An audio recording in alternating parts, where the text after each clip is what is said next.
there, fellow Star Wars nerds, and welcome to Unlimited Content, the podcast where two brothers talk about all of Star Wars film and TV in chronological order on the internet as an excuse to hang out more. We're your hosts, Sam and Jack, and this week we're talking about The Clone Wars Season 5, Episodes 6 through 9, The Gathering, A Test of Strength, Bound for Rescue, and A Necessary Bond. Jack Ford, how you doing? Sam Ford, I'm good. There's somebody else in the room with us, Sam. I don't know if you knew that. Where? Where are they? Who is it? You can see them right now. Yeah. Hi, She's Mom. on camera. Hi, Mom. Mom's here. Hey. Well, hey, sons. Hello, Mother. It's about time I was a guest on your show. I know, right? Yeah. I had to do some very heavy PR work. My marketing team had to get on you guys to, get me a spot on your show. Yeah, the bribes helped too. That was nice. That worked. Bribes. Yeah, Jack, you got paid in cash, right? Oh, I wasn't supposed to say that. But you know who does pay us? Our sponsors. Damn. Our sponsors. Who will keep this podcast afloat for yet another week, Jack? This episode of Unlimited Content is brought to you by Warm Fronts. Warm Fronts. Oh, please. I could use a warm front right now because cold fronts are killing me. Yes, it's been chill. I mean, it's been chilly everywhere in all the places that we are currently. Yes. But it got warmer in Austin this week, which it's like it's better now. Like we got really lucky in Austin in that even though it was real cold, it never got snowy or icy here. It was just cold and wet for a while. And now we've gotten enough of a warm front that it's like in the 50s and 40s, which is like, I feel like that's the ideal for winter for me. Yes. 40s and 50s, ideal for. Oh wow, okay. Yeah, I can like bundle up and wait, what? I have been scarred by the Midwest. This is my maybe 10th, not quite 10th winter in the Midwest, and Texas winters mean nothing to me now. Yeah, but I long for them. I wish I had the Texas winter because winters there's a foot of snow on the ground and it's been here for a week. Yeah, and you work in the out of doors. I walk 13 miles a day through yards, not on sidewalks, through yards where people don't shovel snow because why would you shovel your yard? So lots of trudging. Yeah. But yeah, this week's Unlimited Content is also brought to you by trudging. The word trudging. Yeah. I said the word trudging more in the last week than I think I have the rest of my life combined. It's quite possible. Aww. Yeah. Good. This job is expanding your vocabulary. Not expanding. You knew that word, but I did. Expanding yes, I was familiar with the word trudging. No. He learned it this week. There's got to be a word for this. Yeah. But yeah, thank you to our sponsor, Warm Fronts, for sponsoring this episode of Limited Content. Sam, it's been real rough for you weather-wise, hasn't it? Yeah, it's been cold. Yeah. What about what's Dallas look like right now, Mom? I know Dallas had some ice and some snow earlier in the week, right? We did. We had ice and snow. For the Dallas area, it was significant. We don't have the equipment that other cities have to remove snow and to treat ice and everything. So it's a little dicier, and schools were canceled and a couple of Thursday and Friday, and now it's temperatures up and snow is pretty much all melted and gone. Yeah, we had we actually had some reporters, some of our sports folks from KVU were up in Dallas this week for the Cotton Bowl, reporting on that, and so we had a weather forecast of Dallas, of Arlington, from our sports people this week, which was fun. Yeah, one of our sports anchors, Corey, made a snowman and had it on live air with him. That was fun. Nice. Dude, speaking of snowmen, I saw one of the coolest, most hilarious snowmen I've ever seen today. I texted you guys about it already, but I saw a Calvin and Hobbes-esque snowman. It was beautiful. There was a snowman laying on the ground, like it had clearly been toppled over.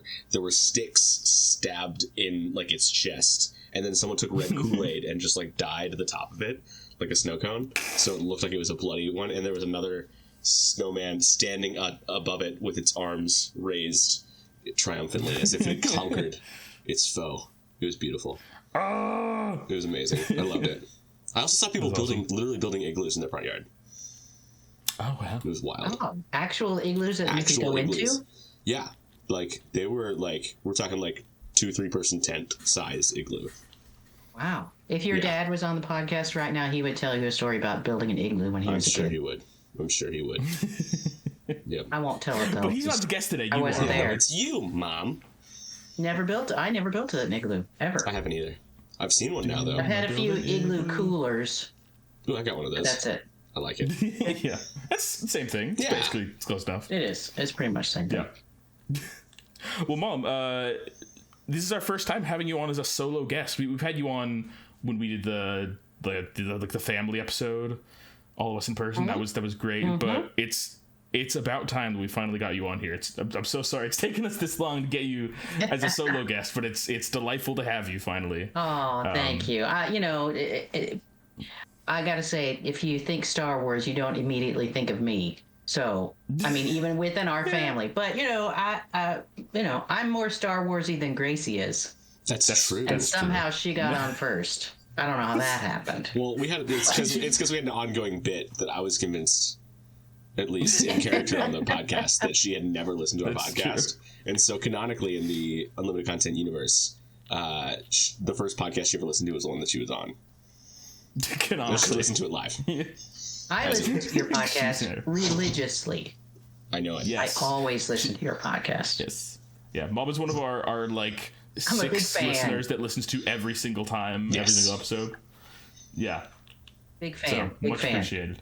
But yeah, so as you know, because you're such a religious listener of the podcast, whenever we have a guest on, we like to ask them what their history with Star Wars is, and what's their connection with Star Wars. Are they a big fan? What's your favorite Star Wars thing? What have you been watching lately? Have you seen the recent stuff, etc.? So. Okay. I will tell you, the first time I heard of Star Wars was when the first movie was coming out. It was not out yet. And there were commercials on TV for this movie, and they were, of course, as commercials are, they showing clips of the movie and Star Wars and all of that. And I thought, that looks so dumb.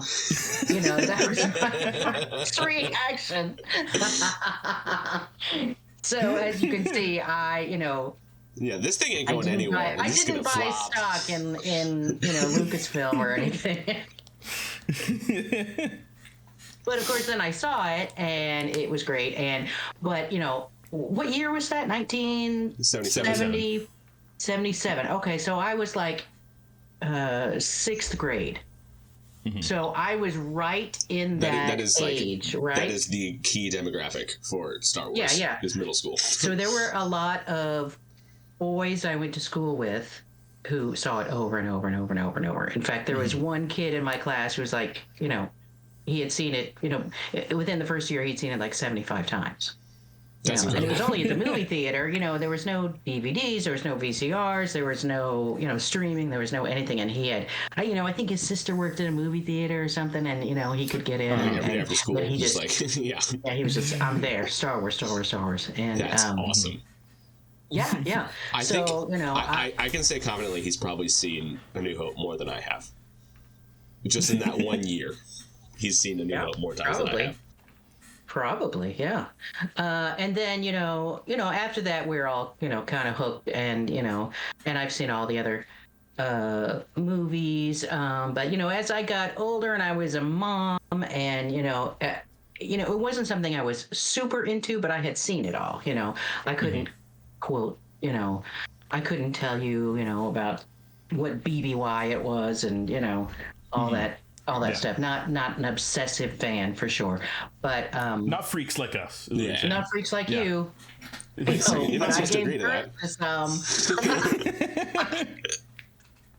But then, when you guys were little, and it was fun, kind of exposing you to that, and Dad was, of course, really into wanting to share Star Wars with you guys and Star Trek, and now, because of you guys and because of, I live with your dad, we watch all the new stuff, and we're watching Skeleton Crew right now, and we've seen, Mandalorian and Ahsoka, and my all-time fave, Andor. Andor was just you saw that pretty fabulous. recently for the first time, didn't you, right? Me? I've seen it all the way through twice now. Oh, so okay. Cool. I don't think I saw it when it first came out. I didn't. My first run through with it was like your dad's second, and because some of these shows, I'm not sure if it's going to be too gory for me or too whatever. Mm-hmm. So we sort of checked it out, and but yeah, amazing, and I would say incredible. I will say that I told our parish priest to watch it, and he did, and he stopped us after Mass one day. He was like, "Hey, I just finished Andor. It was great." Yeah. Nice. Amazing. You're Star Wars evangelizing your own priest. I like that. Well done. It's a different sort of evangelization, but just as important, probably. Indeed.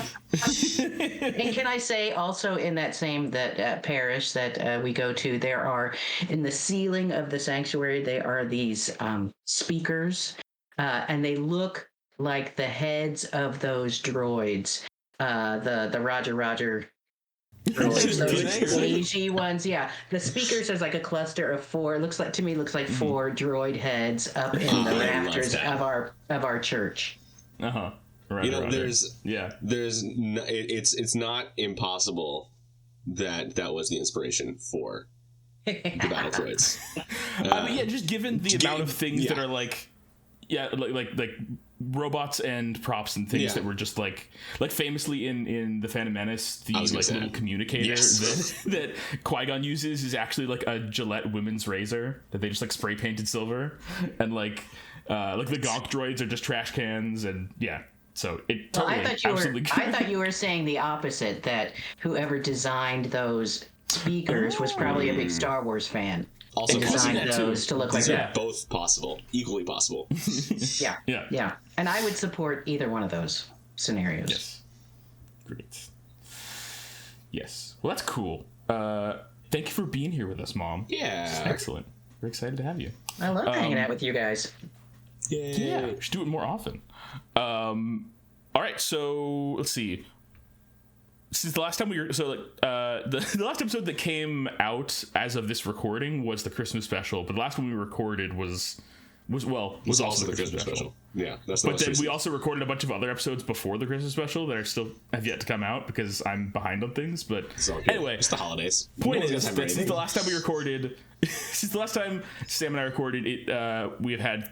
I don't even think it was Thanksgiving yet. It was like the Sunday before Thanksgiving. Yeah. Yeah, so Thanksgiving, Christmas, and New Year's all happened, and it is now January 12th. And Marion's birthday. It's been a bit. Yeah. And Marion's birthday. Yeah. Marion is 4 now? She is 4. 4 years old, big 4. What a great girl she is. She's the best. Big fan. Not at all biased. None of us here on this podcast are at all biased. Yeah, objectively, the best girl. Sure. Yeah. It's true. Sam, what percentage of Marion's gifts this Christmas/birthday do you think were Legos? Because I feel like she got a lot of Legos. She got 3 Lego sets. Yeah, she got 3 Lego sets. The one that you got her, like a Spidey's Amazing Friends Duplo Lego thing. Yes. I believe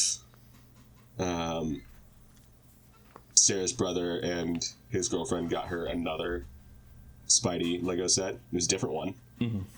So she has 2 Spidey's Amazing Friends Lego Duplo sets, and then we got her just a bucket of Legos. Remember how we had that purple bucket of Legos? Like, I do. It was like a laundry bucket, but it looked like a Lego brick. We got a yellow one. It's not. It's longer. I think we might have that bucket still in the attic. Nice. Yeah. But Jack is walking away. I presume because he has the bucket of Legos. Actually, it's that bucket. We got that bucket. That exact one. It's that one. Yeah, that's what we got. I was like, I think I have that. So yeah, it's just it's a bunch of just like Brett would make a train. Hey, I made a train. Nice. Yeah. So Lego is always great. Yeah. Glad we're indoctrinating her into the Lego cult already. Yeah. So she got Legos and butterfly things and gardening things and clothes. Is basically everything that she got. because that's excellent. All of her favorite things right there. But yeah. Good. Cool. Well, that aside, how was your Christmas and New Year's and Marian birthday, both of you? How I mean, I'm not gonna ask Mom how was your Marian birthday celebration, Mom? Yeah, how was your? Well, it was good because we did get to FaceTime with her. Oh, that's good. So yeah. Nice. That was good. we got to see. They sent me. They sent us video of her blowing out her candles and you guys singing "Happy Birthday" to her in the middle of the song. She's so excited, and in the middle of the song, she turns to Sam and blows him a kiss. So sweet. Aww. Very sweet. The sweetest bean. Big fan. What a bean. What a bean. What a good little bean. Yeah. Yeah. But yeah, Sam, how was let's start with you. Your New Year's, your Christmas, let's catch up. Christmas was good. I got some fun. What did I get? Right now, I think my current favorite gift I opened yesterday. And it came from Jack. And it is a little Game Lad, emulator, handheld emulator thing that has, 1,000,001 different video games that all came out before the new millennium. And I love it so much. And he also made this whole instruction booklet, and it's beautiful, and it's so well thought out and creative and full of personality. I love it so much. It is one of the probably best gifts I've ever received, just in terms of how much clearly love and thought and care went into this gift. So Jack, thank you so much for this beautiful experience of receiving this gift, and I will cherish it for a long time. Thank you. Oh, well, you're welcome. I'm glad that, the fact that it didn't arrive until January 11th did not sour the experience. It didn't. Next gift. It was so good. Yeah. Also, I've just been so caught up in just work and being a parent that it just didn't occur to me that your gift hadn't arrived yet. Because Christmas was 3 weeks ago, and I'm just I'm not even thinking about that. I went, oh yeah, I get a gift from Jack. Heck yeah, this is awesome. I was talking to Sam on the phone the other day, and I didn't almost spill the beans. I wasn't going to tell him about the gift, but I almost was like, oh, you're going to get a gift from Jack, and it's great, and it's I can't wait for you to get it. But I just no, that's not even fair. I'm not even going to say that much. And so I was backpedaling, and Sam was like, what are you talking about, Mom? And I'm no, I'm not even going to say anything. Well, I had a feeling you were talking about the gift that was coming from Jack, but I had zero clue what it was. Yeah. For context, this gift is, I gave the same gift to all three siblings this year. Yes. And Initially, I gave it, it took me forever to put this together. This was months in the making, and got it together, not even last minute, after last minute. Because I was finished with it on the 27th, basically, and then drove up to Dallas for the weekend following Christmas and gave Gracie hers in person. And then once I got back down to Austin from Dallas after that weekend, I got a couple more of the manuals printed and then packed everything together and shipped it out. But it took a while to do that because of New Year's and because of there were shipping delays because of snow stuff, and also because there was another day where it was supposed to arrive a certain day, but then Jimmy Carter died, and the USPS wasn't. This is all I'm your not fault. Blaming the late great Jimmy Carter for. Don't slander me. Anyway, yeah, so point is, it took a long while for all three of them to get their gift, and I was like, okay, when you get your gift, don't tell anybody, because I don't want to spoil it for the other siblings, So it wasn't until literally yesterday that all three of them had theirs. So it's wonderful. I love it so much. I was up way too late playing it last night, and consequently, I didn't watch the episodes for this podcast until during my shift at work today. I started it on my lunch break, and then just had it in. I had one AirPod in, and just the phone in a cup holder, and I wasn't really looking at it, but I was listening to the dialogue and stuff. Context clues. Yeah. There's probably fighting going on if there's no dialogue. You've seen these episodes before too, so it's not. Yeah. So yeah, but I burned down most of the battery playing Pokemon Crystal on this thing. Crystal. Okay. Cool. Yes. Cool. Excellent. Yeah. Because I wanted just the retro vibes, but I also I've replayed Blue and Red and Yellow so many times, but I've never had access to Crystal since like selling it to GameStop, like to get another Pokemon game probably in 2002 or whatever. Yeah, right? something. Yeah. So it was just, and I don't remember anything about this game. Like I have like the original games like memorized. Like I know like exactly where everything is, all the maps and all that stuff. This one, I'm like, I don't know what I'm doing at all. It's like playing it new for the first time, which is great. That's awesome. Yeah. Yeah. Yeah. I named myself Bananas in the game. That's bananas. That's bananas. Yeah. I wanted to name myself Bananakin, but I only had 7 letters that I could use. And so it was Bananas. And I forget what I named my rival. It was something... Split. It was Brick. I named it Brick. Yeah. Gotcha. Yeah. Because I think you and I had literally just talked about Anchorman or something. About Brick killing a guy. Yeah. Yeah, Brick killed a guy. It really got out of hand. Yeah. So... Yep, I named him after Steve Carell's character from Anchorman. Excellent. But yeah. Well, cool. Yeah. Well, neat.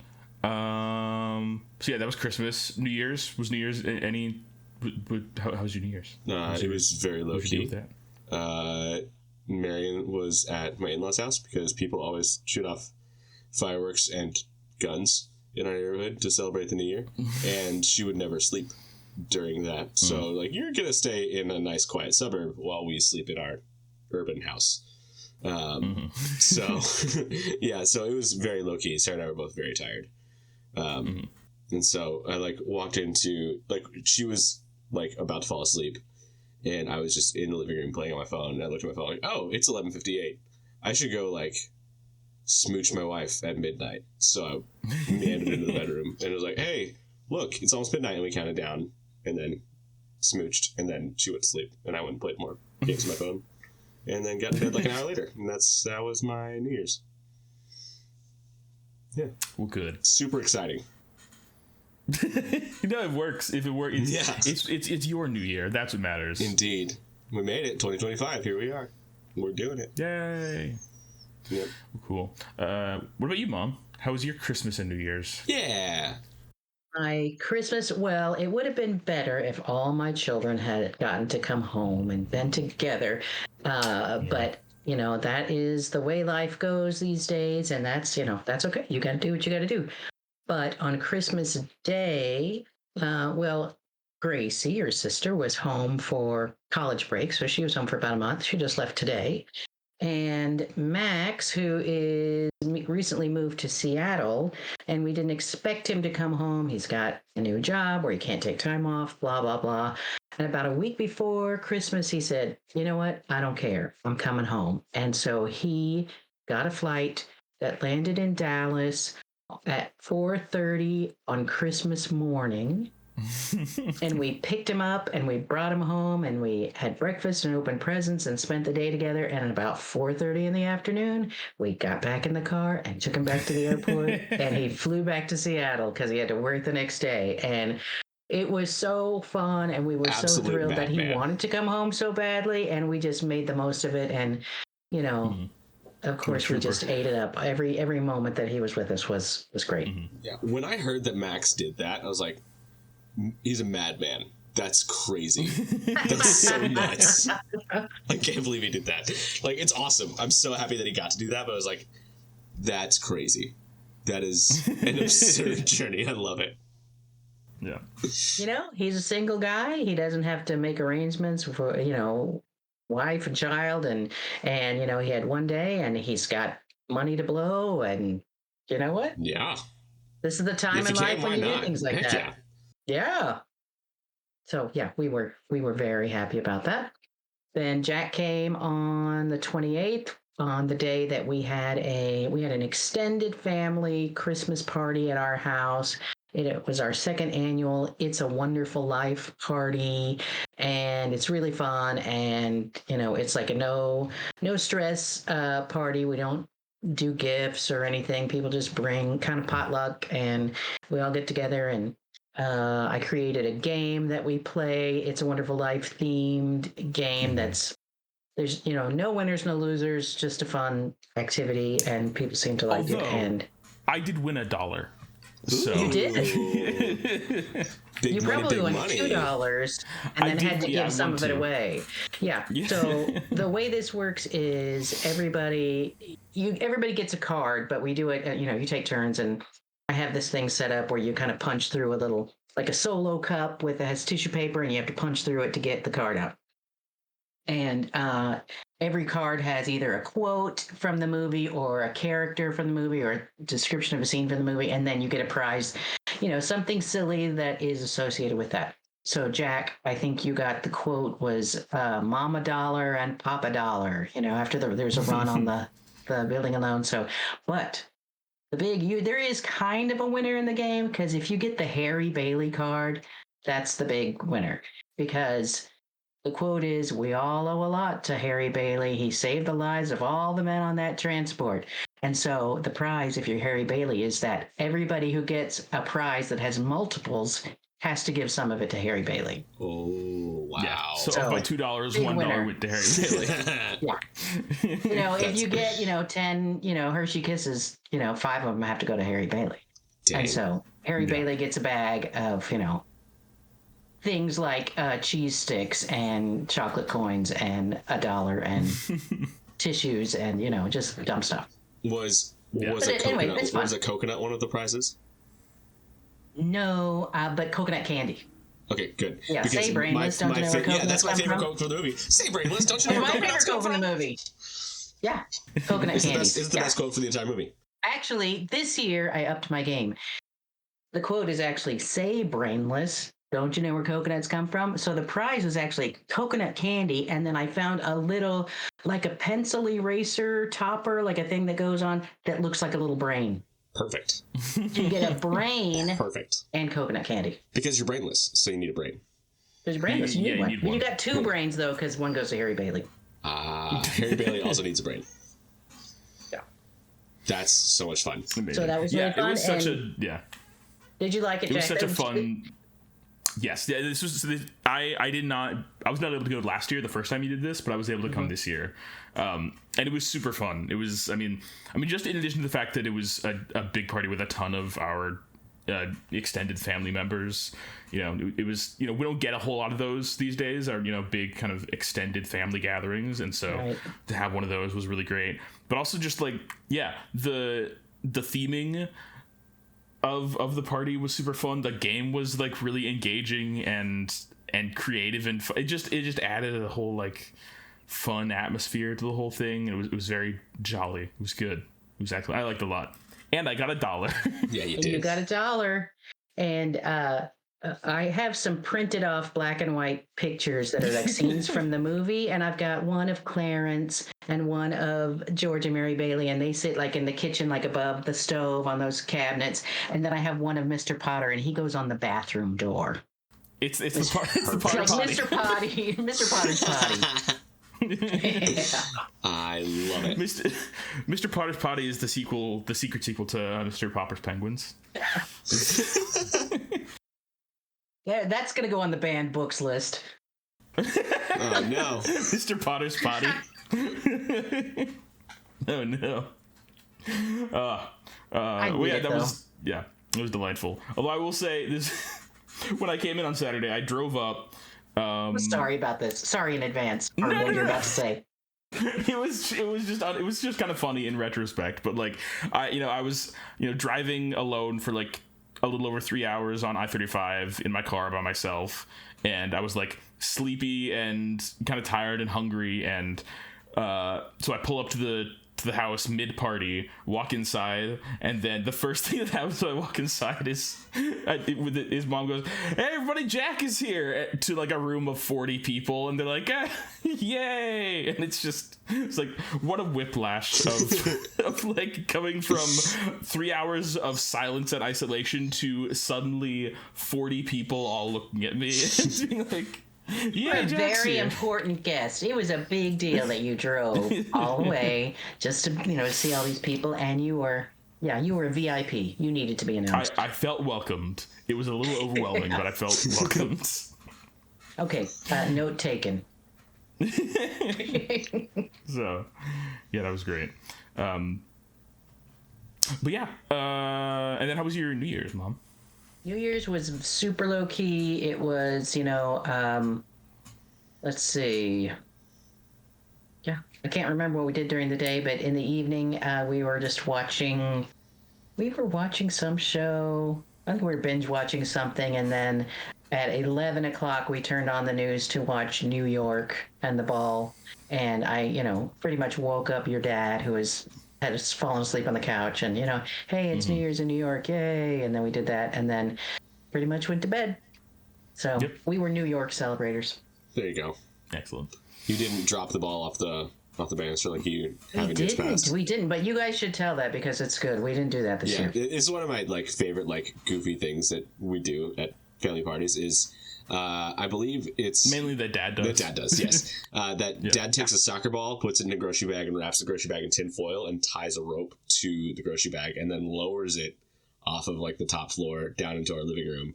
So we have our own little ball drop, and it's so silly and just hodgepodge together. Yeah, I love it. I love it. We didn't. It was just three of us here, and we didn't do it. I didn't even think about it till the next day, but.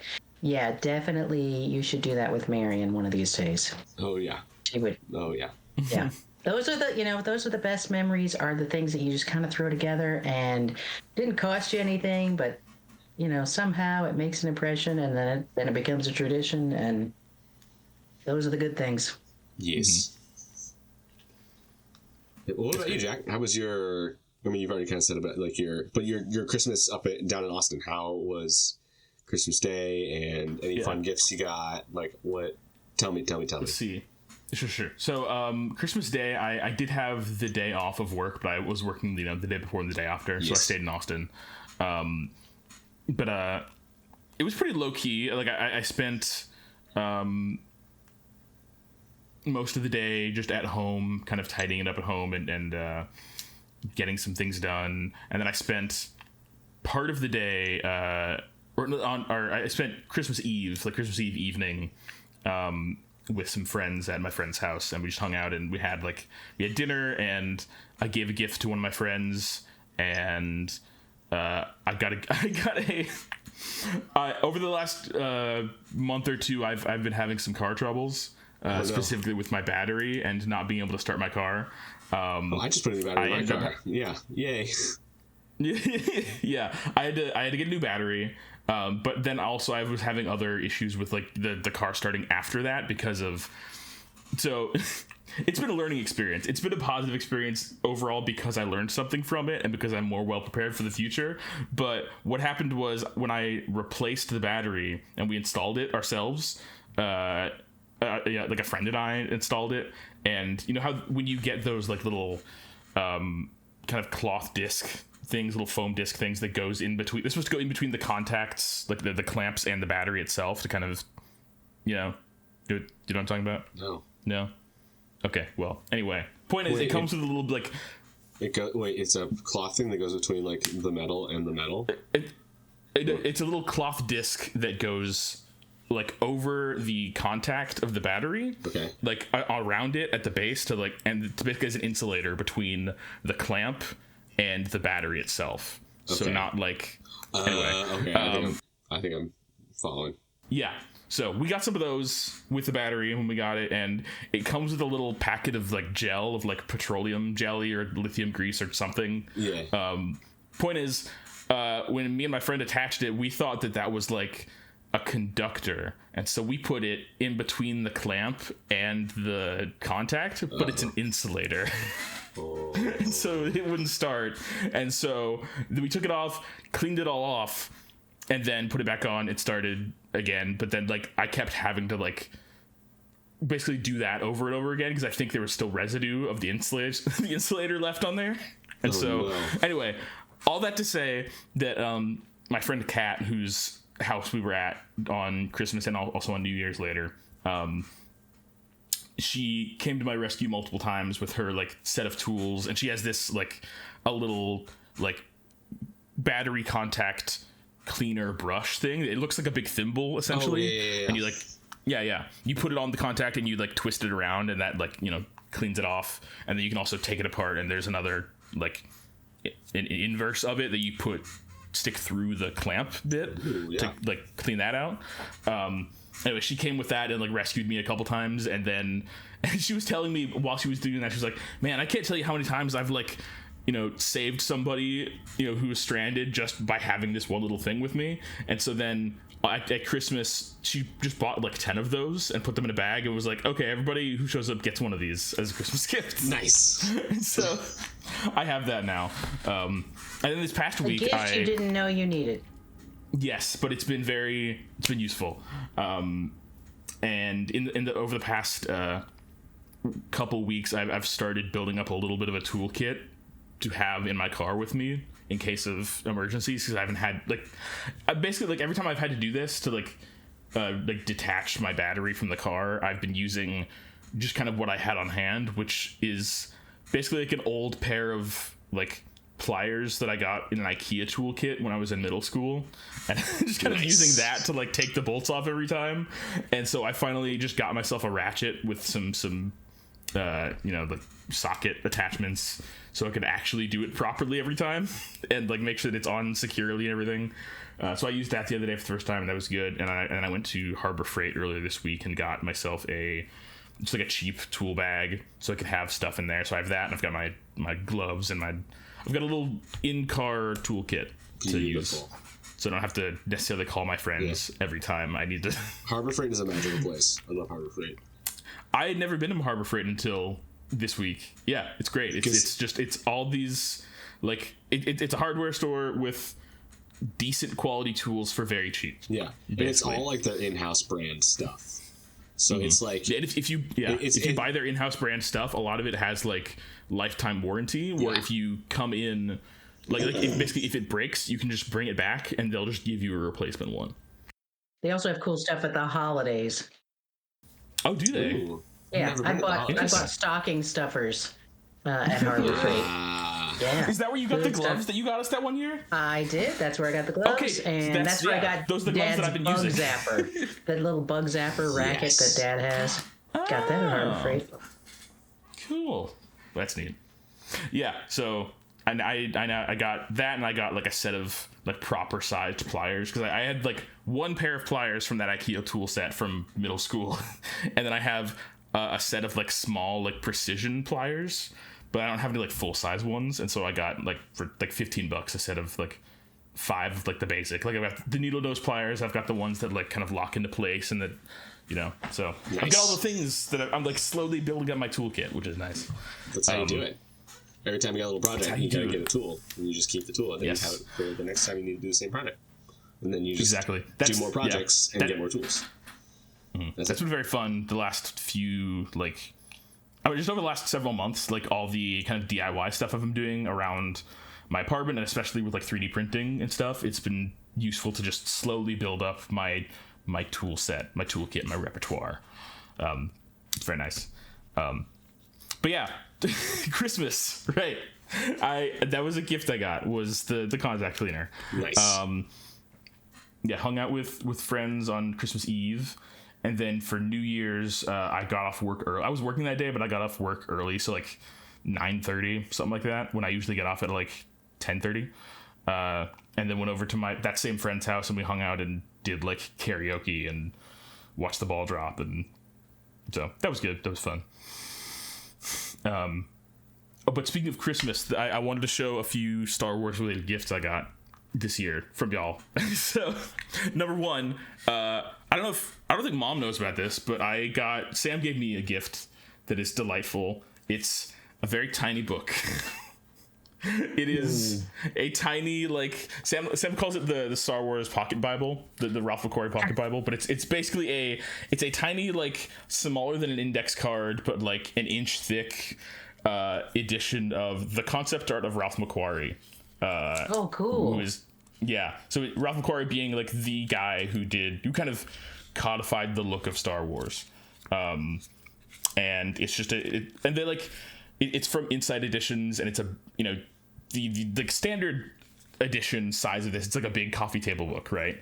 But it's, because it's a coffee table book, it's expensive. And so they decided to start selling a tiny one, and that's much more affordable. And it's also it's a cool novelty too, to just be like, I have a tiny book. I like tiny things. You do like tiny things. You need a tiny table, a tiny coffee table to put it on. I do. Yes, I need to. I'll 3D print a little tiny coffee table. Yes. Yeah. So this is delightful. I took this with me to the New Year's party and just like showed it to people. And they were, like, I feel like everyone I showed it to took a solid like 10-15 minutes to just like pour over it and being like, what? So it was a hit with my friends too. So delightful. Love this. And then mom and dad got me a couple things. One thing they got me is this sign. It's the Star Wars logo, but it lights up. Oh, cool.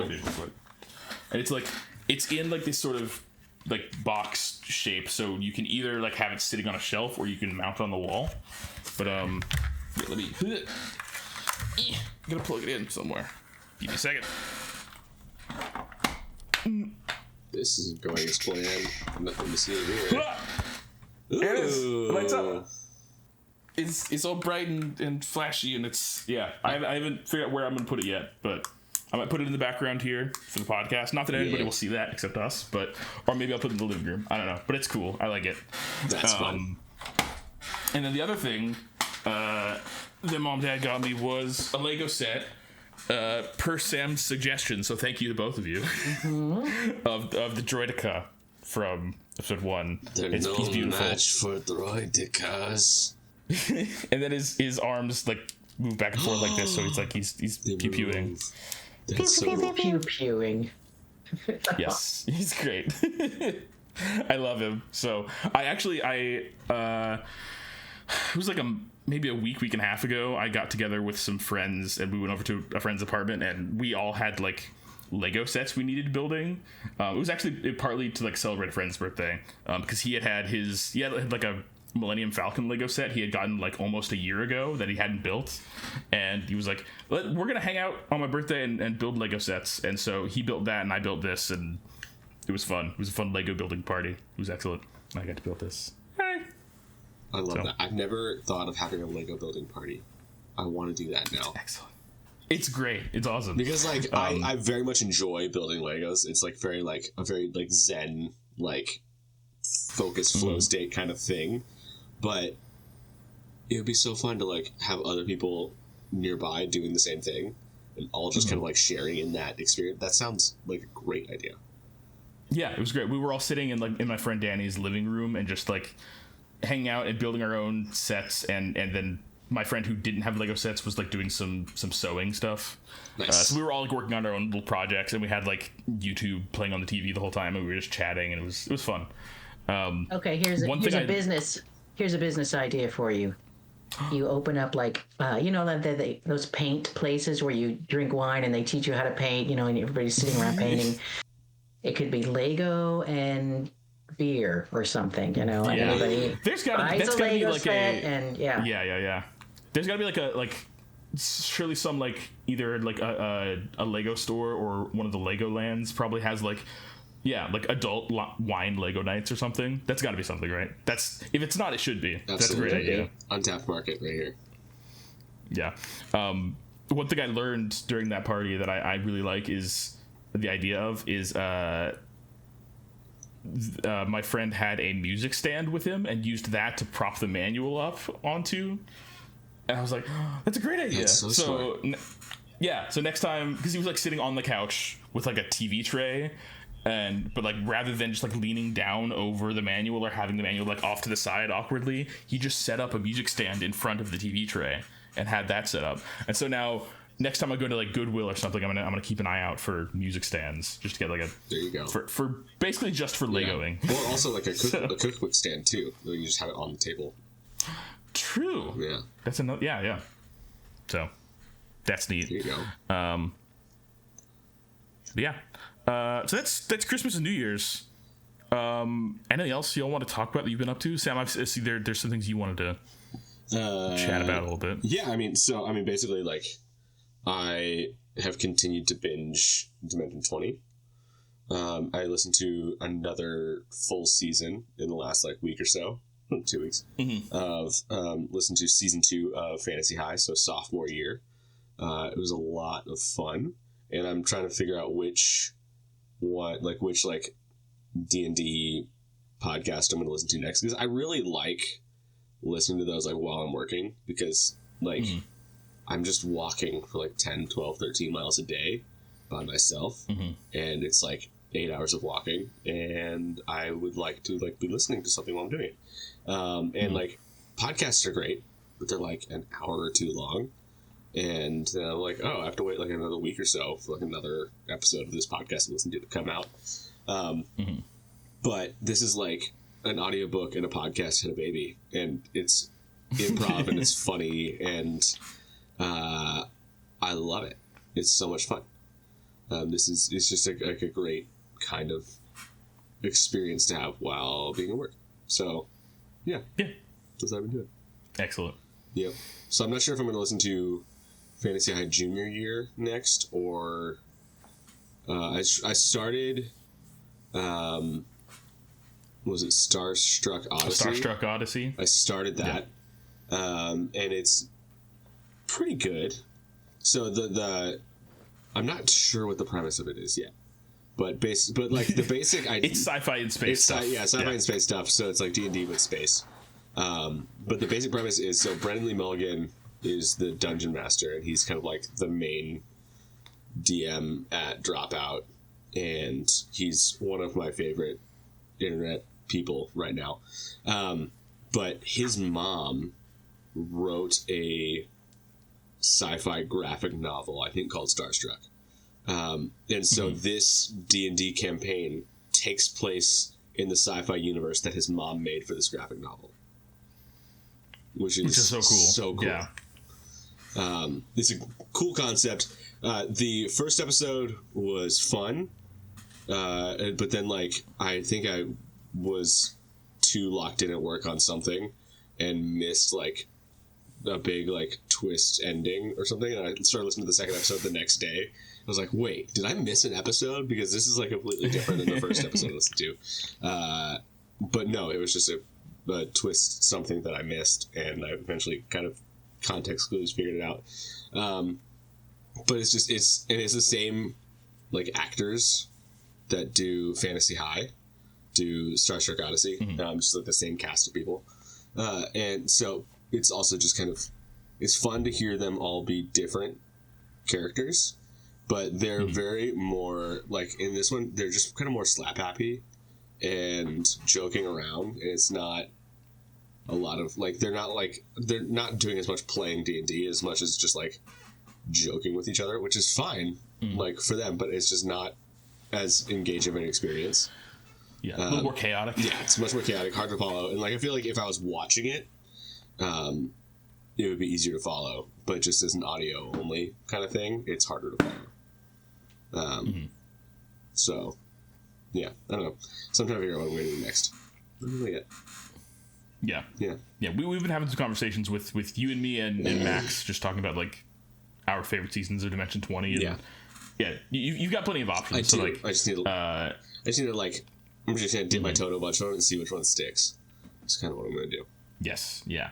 I keep recommending Misfits and Magic, which is it's a Harry Potter parody basically, which is I love that show, that series, and it's different, like it'll be a bit of a change of pace because it's not entirely this. It's mostly a different set of actors, of players, and it's also a different GM. It's Aubrey Iyengar instead of Brendan Lee Mulligan. She's great, and it's also very funny. And they're it's just another great season. But yeah, you got plenty of options to choose from. You can do the Hank Green season. You can do Mentopolis, which is like a hard-boiled detective noir set in the brain, which is fun. That is fun. Yeah, that's cool. Yep. That's kind of all I've been doing, just because work takes up so much time, and also being a dad and a husband. I don't have time for like interesting things. I just kind of like am living life and just doing that. But yeah, that's what I got. Cool. Let's see. Other things that I did briefly, because we do have to eventually talk about Star Wars on this podcast about Star Wars. let's see. So briefly, welcome back to a rapid fire episode of our sub podcast, Got a Podcast. I saw Sonic the Hedgehog 3. I still need to see it. It was very good. It was fun. I need to see it. It was a lot of fun. It was. It's interesting because it's like it's not explicit. It's not like a beat for beat adaptation of Sonic Adventure 2, but it has the broad strokes of it, you know. Cool. And they make lots of references. Like they do, like, there's a lot of fan service in this movie. Like they take some like explicit like specific famous lines from Sonic Adventure 2 and use those, and you know, so it's like it's not a straight adaptation, but it's like they know their audience kind of, so it's fun.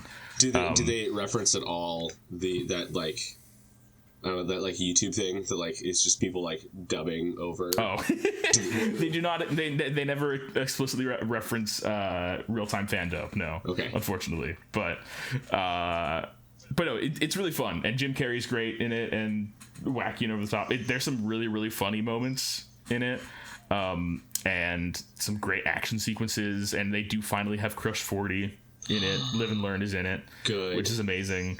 I was a little disappointed by how like it's a very like truncated, shortened version of the song. So it felt more like they were like, let's put it in here because we know people are gonna be mad at us if they don't. It's a box we have to check. Kinda, yeah. It wasn't bad by any means. It was just I was a little disappointed by that aspect of it. But very much enjoyed it. I think my favorite of the three movies is still probably Sonic 2. Okay. But I still really really enjoyed this, and yes, very excited for where it goes. And wait until the end of the credits, because there's a cool post-credit scene whenever you do see it. So this has been God Podcast. Yay! This has been our sub-segment. That's it. So let's see, what else? Mom, you and I and some of the other family members, we saw Wicked, right? We did. And I gotta say, it was really fun watching it with you. Because you hadn't seen the musical. You knew Wizard of Oz, but you didn't know exactly the story of Wicked. Yeah, and I know Defying Gravity, and that's kind of it. Yeah. Mm-hmm. And and I can't wait for you to see the part 2. But it was fun, kind of watching you experience for the first time. And then Gracie was on the other side of me, and she's a huge Wicked fan and knows all the songs and everything. And then she was, she's a wicked huge fan, and she was picking up on other things that were, nods to, the Broadway musical, and she would like wrap my arm in the middle of it. Oh, did you see that? And she was reacting to different things than you were, so it was really fun to be between you guys. Yes. Yeah, but I loved it. I thought it was pretty dang spectacular. Like the casting was, I mean, again, coming from the perspective of somebody who's never seen the original Broadway show or has read the book or anything, I thought that the cast was all great. The production design and the cinematography and the costumes and everything was just incredible. The whole Defying Gravity sequence was just chills the whole time. So beautifully done.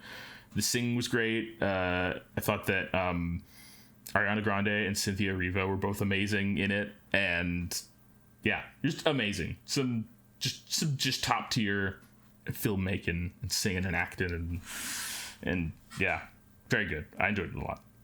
So, were you surprised, Jack, by the kind of political undertones of it, and the things about like the animals, could speak, but then they were discriminated against, and then they were losing the ability to speak, and all those things. Yeah, I vaguely knew that there was a little bit of like that there's some social commentary involved in this story, somehow, and that it was more prevalent in the book. But that's I didn't know the specifics of it, I was pleasantly surprised by that it was like that it was so present, and that it was like that this is a it's not just like a Wizard of Oz parody or like Wizard of Oz but dark and gritty, but it was like something that it had like things to say that were valuable and important and eloquent, and it was really really good. And also just like the seeing a lot of commentary online afterwards, after seeing the movie, people talking about parallels between the social commentary in Wicked and, the current political climate and, yeah, without going too much into that, just like, yeah, it's very, unfortunately, still timely. Yeah. But, yeah, no, excellent movie. Loved it. I want to see more movies this year, just because I've not seen many films just in general. Like, I've just kind of fallen off of that. But I'm glad that this is one of the ones that I did see this year. It was amazing. It was great.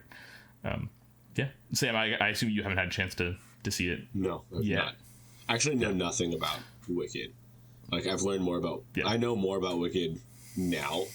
Like, basically everything I know about Wicked beyond, like, it's like Wizard of Oz adjacent.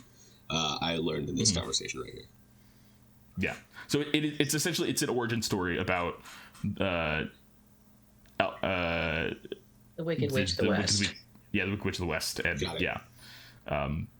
and the relationship between her and Glinda the Good Witch, and how all that came to be. And it's a musical, and it's very good. Got it. And that's, I'll tell you. Here's a little nugget of trivia. The Wicked Witch of the West, who she gets that title at some point. Her name is Elphaba, her character name, and the guy who wrote Gregory Maguire, I think, is the guy who wrote the book. It's a book series, and he chose her name. First of all, he wanted something that wasn't really kind of a pretty name. It's kind of awkward, but he named it her Elphaba for L. Frank Baum, who wrote The Wizard of Oz. Elphaba. I didn't know that. It's neat. That's cool. Yeah, I remember, like, in middle school, like, I feel like half the girls in my class were reading Wicked. Like, I just remember, like, dark book. It's much darker than the musical. Yeah. I just remember, like, 6th or 7th grade, a handful of girls bringing it out to the playground and reading it at recess. Yeah. I don't know. Yeah. Yeah. So you thought, girl book. Well, I mean, I just, it like, I had never heard a compelling, like, no one, like, I don't know anybody who's watched it, like, or, like, seen the musical or, like, talked about it. Like, it's never been introduced to me, and I've never, like, had a desire to seek it out on my own, right? Like, I don't have anything against it. It's just, like, I don't know anybody who's interested in it, and it's not something I feel like seeking out myself, so. Yeah. Well, now you do. Now I do, yeah. So, I'll probably, once it comes out on streaming, I'll watch it there. It's a long movie, too, so it's like... It's a long movie, and it's also a part one. Like, it is part one. Yeah. It is an adaptation of, like, the first act of like the first half of the musical, and it is basically as long as the musical itself is on stage, is my understanding. So they've expanded on it. Okay. But, like, at least to me, as somebody who has not seen the musical, it didn't feel like bloated or slow at any point. To me, it didn't feel like they were stretching it out unnecessarily. It just felt like they were giving things room to breathe. That maybe didn't not like the Hobbit. Get that chance in the not like the Hobbit, where they took one book that could have been a television special and turned it into 3 feature-length films. Yeah. No, it was not like that. Okay, got it. Yeah. So yeah, I'm very, and then the next part, which is called Wicked for Good, is what they're calling part 2, comes out sometime this year. So cool. That'd be cool. That'd be fun. But yeah, so I saw Wicked. Yeah. Slight, like, Wicked adjacent news. I don't know if it's news, but the actress who plays Elphaba, I forget her name, but Cynthia Erivo. Yeah, she is gunning to play Storm in the MCU, and I want it to happen. That would be awesome. That'd be fantastic. Yeah, Storm being from the X-Men, who played her? It was Halle Berry, wasn't it? Halle Berry, yeah. Halle Berry played her in the live action movies in, like, the 2000s, yeah. So whenever Marvel brings the X-Men back into the Marvel Cinematic Universe, Cynthia Erivo would be great. Yeah, I think because I saw, like, some, like, red carpet interview with, I think it was, like, maybe at the, what was the last? There was an award show, like, last weekend or something. Was it the Golden Globes? Golden Globes. Yeah, she was at the Golden Globes, and she was like giving like a detailed kind of like analysis of like what she wants to explore with the character of Storm. Like, she like is actually a fan of the X-Men, knows Storm well, and like wants to play her. I'm like, done. I'm sold. I've never seen you act in anything, but like I want you to play Storm.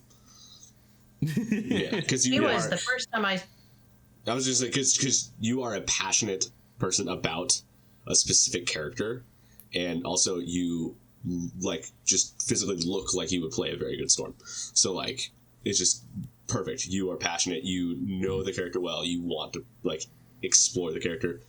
I'm sold. Done.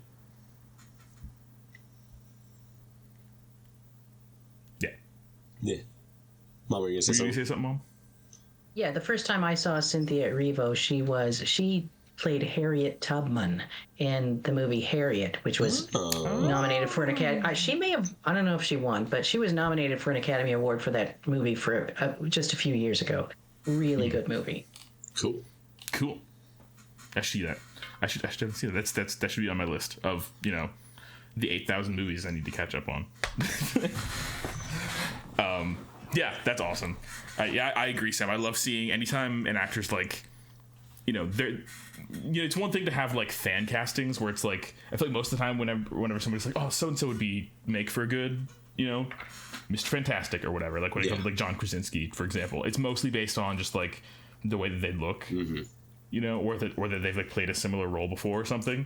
But whenever it's like, oh, this is an instance of somebody clearly like knows what they're talking about and is passionate and cares about this character, like that's I feel similarly. Plus, like after having seen Wicked, it's like she already has experience playing a complicated super powered flying woman. So, like she's got the chops clearly.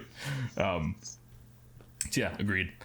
And then one other thing I want to talk about is I got a Kindle.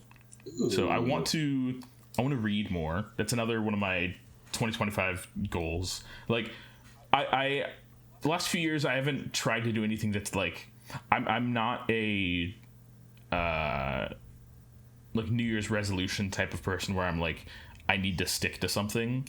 I like to see I like to use like the new year as an opportunity to kind of refresh and to like reinvigorate my enthusiasm for things and to like try and build momentum. But I don't like, I know that if I were to try to be like, okay, I want to read X number of books this year, or I want to read, I want to watch a movie a week, then I will easily fall into the trap of like, oh, I missed one, therefore I have failed at this. And I feel like that's a really like the attitude of like, either you do a resolution perfectly or you've like quote unquote failed at it is a sort of it's a dangerous way of doing it, and I think is the way that a lot of people sort of end up looking at New Year's resolutions, which is not how I like to look at it. But so I generally want to read more and get back into like reading for pleasure, because it's not something I've done much for a long time really. And I love going to Half Price Books and like getting books and then they accumulate at my apartment, and I'm like, it's not that I buy books without the intention of reading them. I always want to read them, but it's hard to like choose a book and like make the time to sit down and read it. And so I thought that having an e-reader would make an easier way of like getting back into reading regularly, because then I could just have my e-reader with me and have all my books with me at any given time. And if I have like some downtime, I have the option of just picking it up and doing some reading without having to like at the beginning of the day being like, okay, what book am I going to put in my backpack today in case I have some downtime? And there's like choice associated with that, and it takes up more room, and it's like so I went online to the Buy Nothing Facebook group that I've talked about before on this podcast, and just reached out and was like, hey, does anybody have any like old e-readers, like a Kindle or something that they don't use anymore that they'd be willing to just like give me? And sure enough, somebody reached out and was like, yeah, I have an old like a 10-year-old Kindle if you want that. I was like, sure. So I got this Kindle for free a little bit after the holidays from somebody, picked it up, and it needed a new battery, so I got the battery replaced, and which was like a $15 on Amazon purchase. And now it works great, and because it's an e-reader, e-readers are not like, they've gotten better, but it's not like an e-reader from 10 years ago is like, it's good. It still works. It's for reading books. It's not like it needs to, to be super fancy. Yeah. So I have a Kindle. It's the 3rd generation Kindle. It's from 2010, I think. So it's on the older side, but I have 15. Yeah. So I have, here it is, and it's got a physical keyboard, which is nice. It's nice.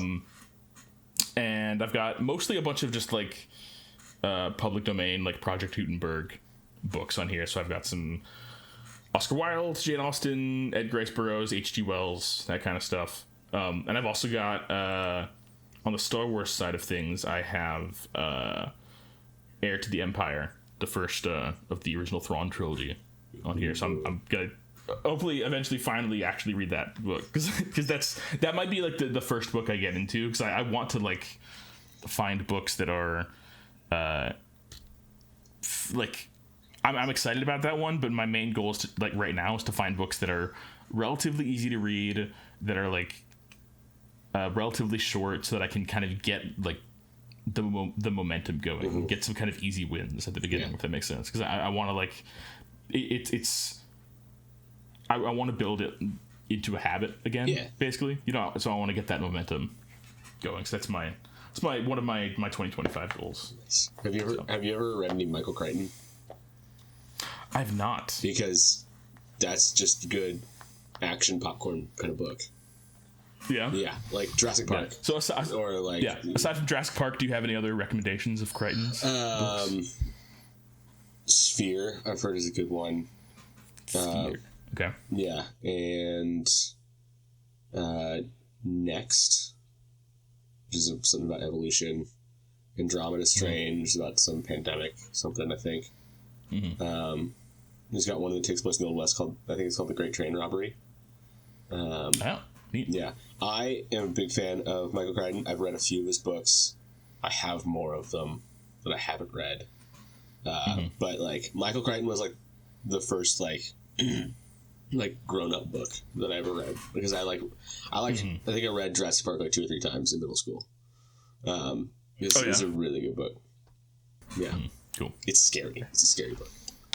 Scary. Yeah. Because like the movie is fun. It's like a great action kind of thing. Jurassic Park, the book, is like a horror novel. Like the dinosaurs are so scary. Yeah. I'm gonna have to check that, because Jurassic Park, I think it's definitely one of my favorite movies, and I think kind of one of the perfect films. Yes. But yeah, that sounds cool. I'm definitely curious to check that out. I will look into Michael Crichton. Thank you. Yeah. Recommendation. I'm sure you could reach out to Sarah. She'll have some good recommendations as well. Excellent. Yeah. Cool. Yeah. Nice. All right. Mom, was there anything you wanted to talk about that you've been up to lately before we get into Star Wars-y things? Anything going on in your life? Anything exciting? Any books you've been reading, or movies or shows you've been watching, or anything? I just finished a book for, I'm in a book club, and this is kind of an unusual book for our club. We usually read things that are kind of a little more deeper and, are good for discussion. But this was called the Thursday Murder Club. And it's a murder mystery, but the people who are the sleuths in this are elderly people who live in a retirement community, and so I had low expectations for this book, but it was really fun, and it's being made into a movie, and it's the first of like 5. There's 5 books in this series, and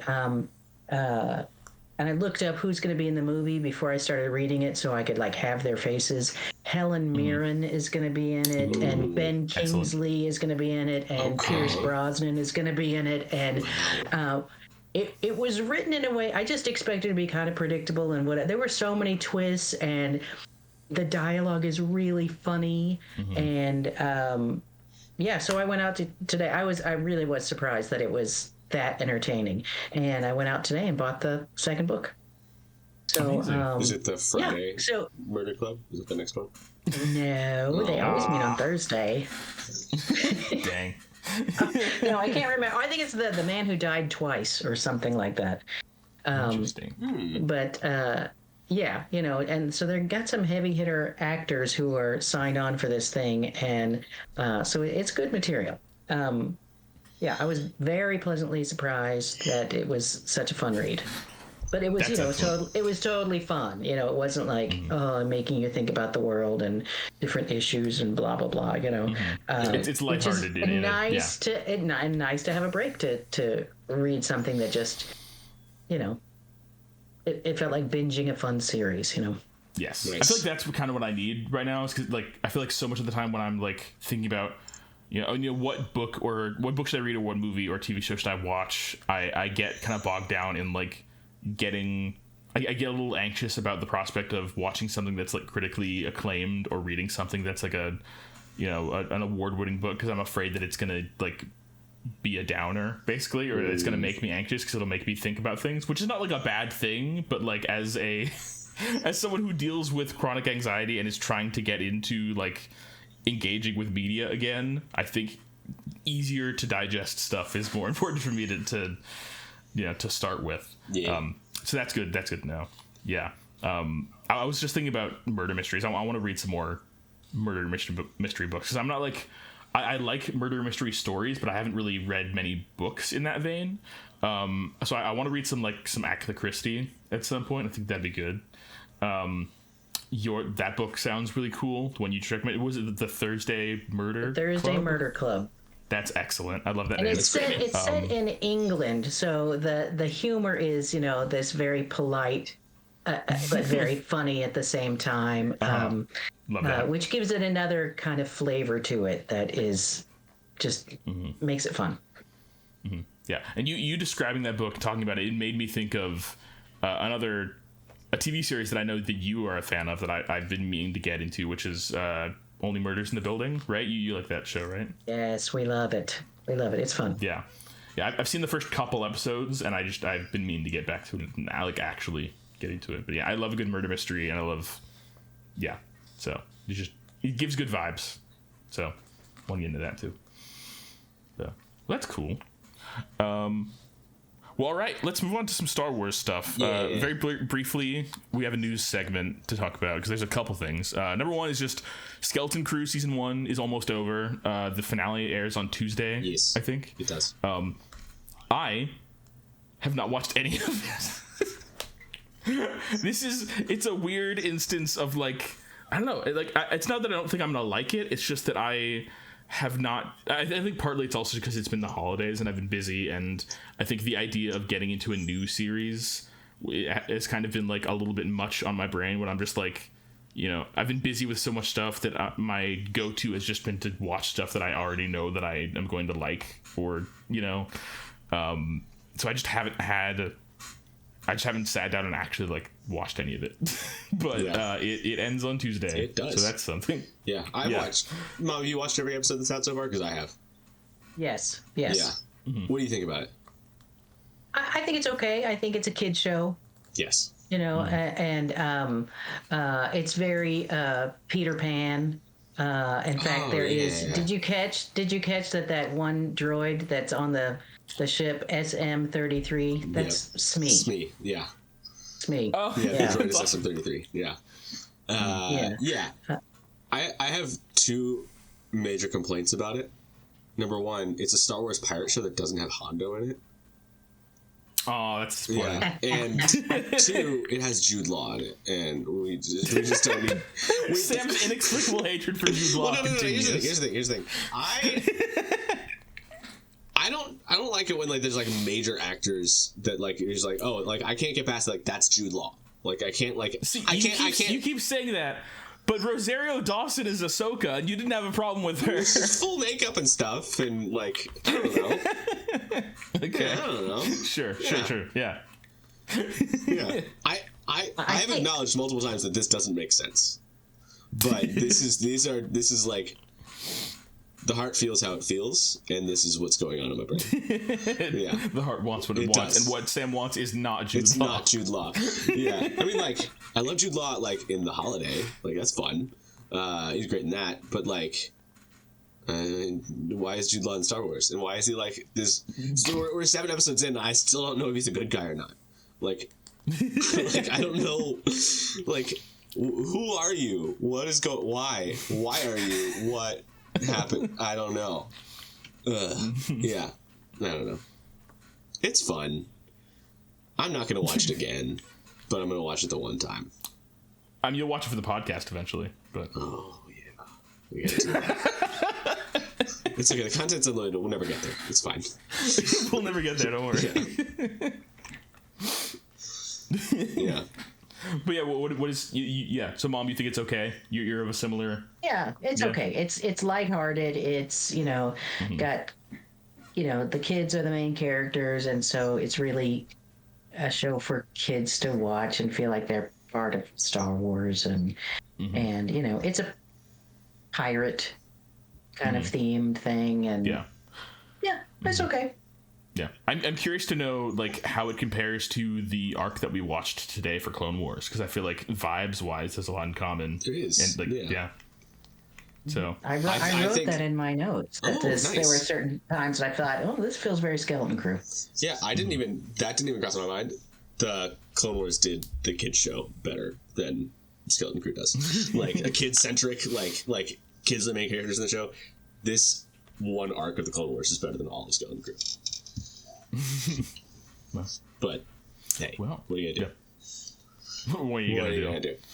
What do you do when Jude Law's ruining your life every day Jude Law. by his existing? Quit being Jude Law. What are you doing? This episode's possible title is Sam Hates Jude Law. I do. He does have a cool Daft Punk helmet that I like. He has a Daft Punk helmet? He does have a Daft Punk helmet. Right. Yeah. It's very Daft Punky. All right. Yeah. Well, so there's that. What's the... Ahsoka... Sorry, not Ahsoka. Andor Season 2, is that supposed to come out this year? In the spring. I think like March. Gosh, man. I think the finale is supposed to hit around May 4th. Okay. God, Andor is so... The best. So good. It's so... It is, yeah. It's like... Just, like, probably... Like, I don't like to talk about art or media as, like, in terms of things being objectively good or bad, but I'm tempted to just be like, Andor is kind of objectively the best Star Wars thing, just in terms of quality. Yeah. Like in terms of writing and performances and theme, and it's so compelling, and just like even just like separate from being a Star Wars thing, it is an incredible work of fiction and of anti-fascist media, and which is wild that we got like one of the best anti-fascist pieces of media in recent years came from Disney, right? And they like swung for the fences on this thing. Like it's good. It's incredible. I love it. I sometimes think about that last episode.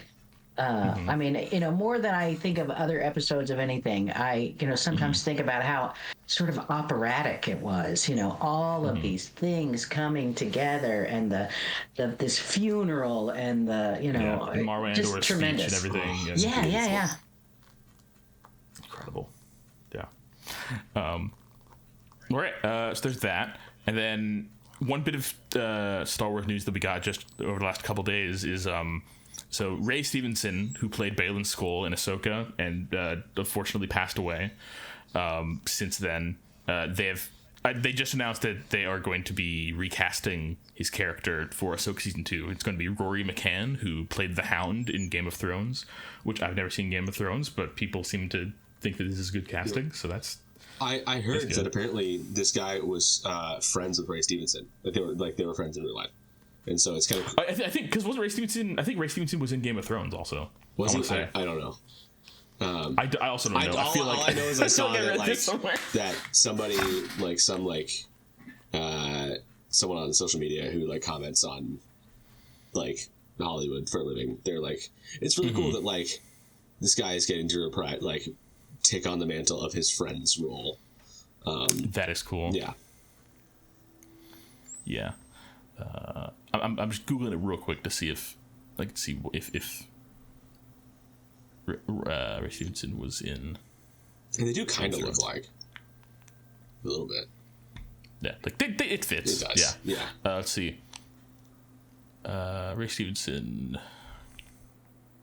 Okay, maybe he wasn't, but he was in Black Sails. That's not at all related. I don't know why. Anyway. It's just one of those things where, like, God, he was so good, and he was definitely one of the highlights of that show. Oh yeah, Ray Stevenson. And it's such a bummer to, like, because he passed away like right before the premiere. Yeah, it was around the same time. Yeah. Which is just so rough. But it's like I knew that, like, probably that this is the route they were going to go, because, like, he's so, like, if they're going to do an Ahsoka season 2, his character is already so integral to, like, what they're clearly trying to go for in whatever season 2 is going to be. Yeah. And that character's story is not over yet. So they were going to, it was very unlikely that they were going to be able to write him out or anything, or that they would want to. I'm just glad that they're, like, they just recast him instead of, we live in an era where, it's not outside the realm of possibility that they could have, like, tried to CG him back to life or something. I hope they don't do, like, a deep fake, like, because they did that for Luke Skywalker in The Mandalorian, but like, the actor that they got to play him looks just like young Mark Hamill, so I don't know why they even, like, bothered, like, CGIing Mark Hamill's face onto a face that already looks just like Mark Hamill's. Like, that's silly. Yeah, like, I don't know. Like, and it just kind of made it look cheaper. I don't know. Just go the route of, like, Solo, like that. Like, he like, getting a new guy that, like, gets getting the vibe is more important than getting the look. Oh yeah, for sure. And and Alden Ehrenreich was so good as Han Solo. Like, for all the flaws that the movie's not great, but I enjoyed it a lot, and I think he was definitely one of the biggest highlights of that movie. Because I think that movie would have done a lot better, because I think it was released, like, the same week as, like, I think Infinity War, or, like, some big Marvel movie came out the same time that movie came out, and it just got dwarfed, and they also, like, didn't like, market it very well. Gotcha. I'm looking at when exactly that came out to see, because if it was Marvel, like, that's also Disney. I know. That'd be weird if they released it at the same time. Yeah. Let's see. So it came out May 2018. That's Infinity War. No, that's weird. No, that is Infinity War. That's so weird. Yeah. Man, that they would do that. They would do that to themselves. I know. Let's see. It was the second bestseller of advanced tickets in 2018 after Avengers Infinity War. Yeah. So, anyway. We'll get to Solo eventually. Anyway. Yep. So anyway, it's cool that I'm glad that they have recast this character and that we're going to be able to move forward with that character's story, because I'm excited to see where that goes. But yeah. All right. Are we ready to move on to our main segment? I do believe we are. Are you ready, Mom, to move on to our main segment? I'm ready. I was born ready. Ready for this podcast. All right, so this week we are talking about The Clone Wars Season 5. We're talking about 4 episodes, episodes 6 through 9. The Gathering, A Test of Strength, Bound for Rescue, and Unnecessary Bond. Sam, where does this arc take place in the Star Wars timeline? This takes place... Give me a second. Hold on. I didn't click the thing yet. Let me click the thing. I'm sure it's 20 BBY, but I haven't verified it. 20 BBY. There we go. I got it. You got it. Still got it. Cool. Still got it. Podcast still afloat. We can do it.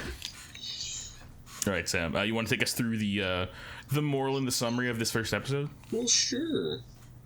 The moral of the first episode of this arc, which is The Gathering, is he who faces himself finds himself. As the Clone Wars scorches its destructive path across the galaxy, it is the Jedi who bring order to chaos. Though as war progresses, the number of Jedi have declined and new younglings are harder to find. When a youngling is located, they are brought to the Jedi Temple and learn quickly that their true family is now the Jedi Order. The trials are hard, tests must be passed, but none is as important as the Gathering. It is then that a Jedi's path will will truly begin. Alright. Ahsoka Tano, tasked with escorting the newest class of prospective youngling graduates to The Gathering, is awaiting her charges at the boarding ramp of the ship which is to ferry them from their graduation test. Petro, a human, Katuni, a Tholothian, Biff, an Ithorian, Ganodi, a Rhodian, Zat, an Anatolan, we're going with that, and Gunji, a Wookiee. Their task is to These will all be on the test. Yep, they're all going to be on the test file. Their task is to find the crystals for their own lightsabers in the crystal caves on Ilum, the most sacred place of the Jedi. After a short briefing about the hazards lying ahead of Ilum, Ahsoka takes the younglings to the harsh ice world of Ilum. After jointly opening the gates to the caves using the Force, the group is received by Master Yoda, who opens the ice-covered inner door to the caves. The younglings are given just enough time for one planetary rotation to find the crystal, which they will use to construct their lightsabers, or otherwise remain trapped within the caves as the sun sets and the door freezes over once again. Which I just want to, just like a logistical note on this, they have like what feels like an afternoon to do this before the sun sets. Mm-hmm. But then they say that it's like 19 days until the sun's going to rise again. So like, does like this, so does the planet like rotate, face the sun really quick, and then just slow for 19 days. Rotate. I thought the same thing. That and then half the planet speeds really fast. The other half takes 19 days. My guess is that it's like a matter of like the sunset. Like the only time during the day during which the light enters that specific cave is during the last like couple hours of like before sunset, basically. And so like there's like 19 days of night and 19 days of day, but you know the last couple hours of that 19 days, I don't know. I'm making excuses for the nonsense. You are making excuses for the nonsense. How dare you? How dare you? Anyway, how dare I? All right, we're just gonna ignore this whole space-time continuum nonsense. Anyway, once inside the caves, Petro, in his overconfidence, separates him from his classmates and sets off on his own, forcing the others to continue without him. Soon after, they reach a chamber with several doorways, and trusting their instinct, the younglings split up into pairs to explore one door each, though unlucky Biff ends up exploring one on his own. Soon, the younglings spot their individual crystals one by one, but in order to reach them, they have to pass hazards, which at first glance seem impossible to conquer. Katuni has to climb a steep ice wall to get hers. Gunji has to cross a field of loose ice floats covering a lake. After plunging down a crevice, Ganodi finds herself in a cave littered with thousands of crystals. Zat, trusting too much in his scanner, ends up wandering the caves in frustration, and Biff's crystal rests in the maw of a hideous creature of which he is too fearful to approach. At first, the younglings fall into despair, but in short order, they begin to focus on their inner self and succeed in gaining their crystals. In the meantime, Petro has found and retrieved a crystal, but as he exits the maze, already confident about his victory, the crystal proves to be a piece of ice that melts into a puddle of water in his palm, so he's sent back to find his true crystal. As he races around, he comes upon Katuni, who on her way back outside has fallen to a small cave blocked by a thick sheet of ice. He leaves her behind in his zealousness to find his crystal, but quickly plagued by his conscience, and returns to get her. By jointly using the Force, they are able to break the ice, but as they prepare to leave, Petra spots his crystal between the ice shards. He sends Katuni ahead, who manages to slip through the bottom gap of the door just before it freezes shut. Before they could all mourn Petra, the youngling burst through the ice wall. This is due to the fact that the ice wasn't actually going to trap them, but it would make them believe that they had been trapped. As the younglings gather around Yoda, the old Jedi Master reveals that the true trap in this test was not the sheet of ice on the inner door, but their own fears and insecurities. By finding and gaining courage, hope, patience, trust, confidence, and selflessness in their hearts, they were able to escape the traps they have set against themselves in their minds. End of the first episode. Yay! This is a fun little episode. I like I like all the weird little kids that we got. I like how they're differing personalities and they all like had to learn their own lesson. It was nice. I felt so bad for Biff, the little scaredy cat one. Like, especially when he was like, when they were like, all right, we're all gonna close our eyes and then point to where we're gonna go. And 1, 2, 3, and then he's the only one who points to one by himself, and also it happens to be the scariest looking door. Yeah, I was like, "Oh, poor guy." No. Yeah. Can I just say that it was a little distracting that Zat was definitely Beast Boy, like the voice actor was Beast Boy. That is who that was, isn't it? Oh my god, I didn't even. Yeah, okay. And who was I think it was Petro. I think was Zuko. Oh, was it? Hold on. I gotta look that up because I was like, Petro did Petro sounded very familiar, and I'm trying to. I was like, but I couldn't place who it was. Let me look at that real quick. Zuko from Avatar: Last Airbender, and no, incorrect. Dang, no, voiced by Jeff Fisher. Wikipedia says he's on. He's an actor, and also. He plays a character named Jeff Fisher on American Dad. Perfect. He plays a character with his name. I love it. On American Dad. That's great. Anyway, what else has he been in? It just says he is known for voicing a fictionalized version of himself on American Dad. Excellent. I love it. He was in Jackie Chan Adventures. He was in Spider-Man, the new animated series. And he's been a bunch of like minor roles in a bamillion different TV shows and video games and things. Nice. He did sound very familiar though. He just has one of those voices. Yep. But Zat was definitely Beast Boy from Teen Titans. Yeah, no, I hear that definitely. One thing I noticed, it's kind of a cool little Easter egg was. At the end of the episode when there's like a shot where they are like looking down at all of them standing in like outside the cave and it's like, you know, the camera's like pulling back, we see on the ground of that temple the symbols of the light side and dark side of the force that we see on the Mortis? Mortis. Oh. Yeah. I didn't. Yeah, it's like the spiky symbol surrounded by like the more rounded symbol. Yeah. Okay. So that was there. Nice. That was neat.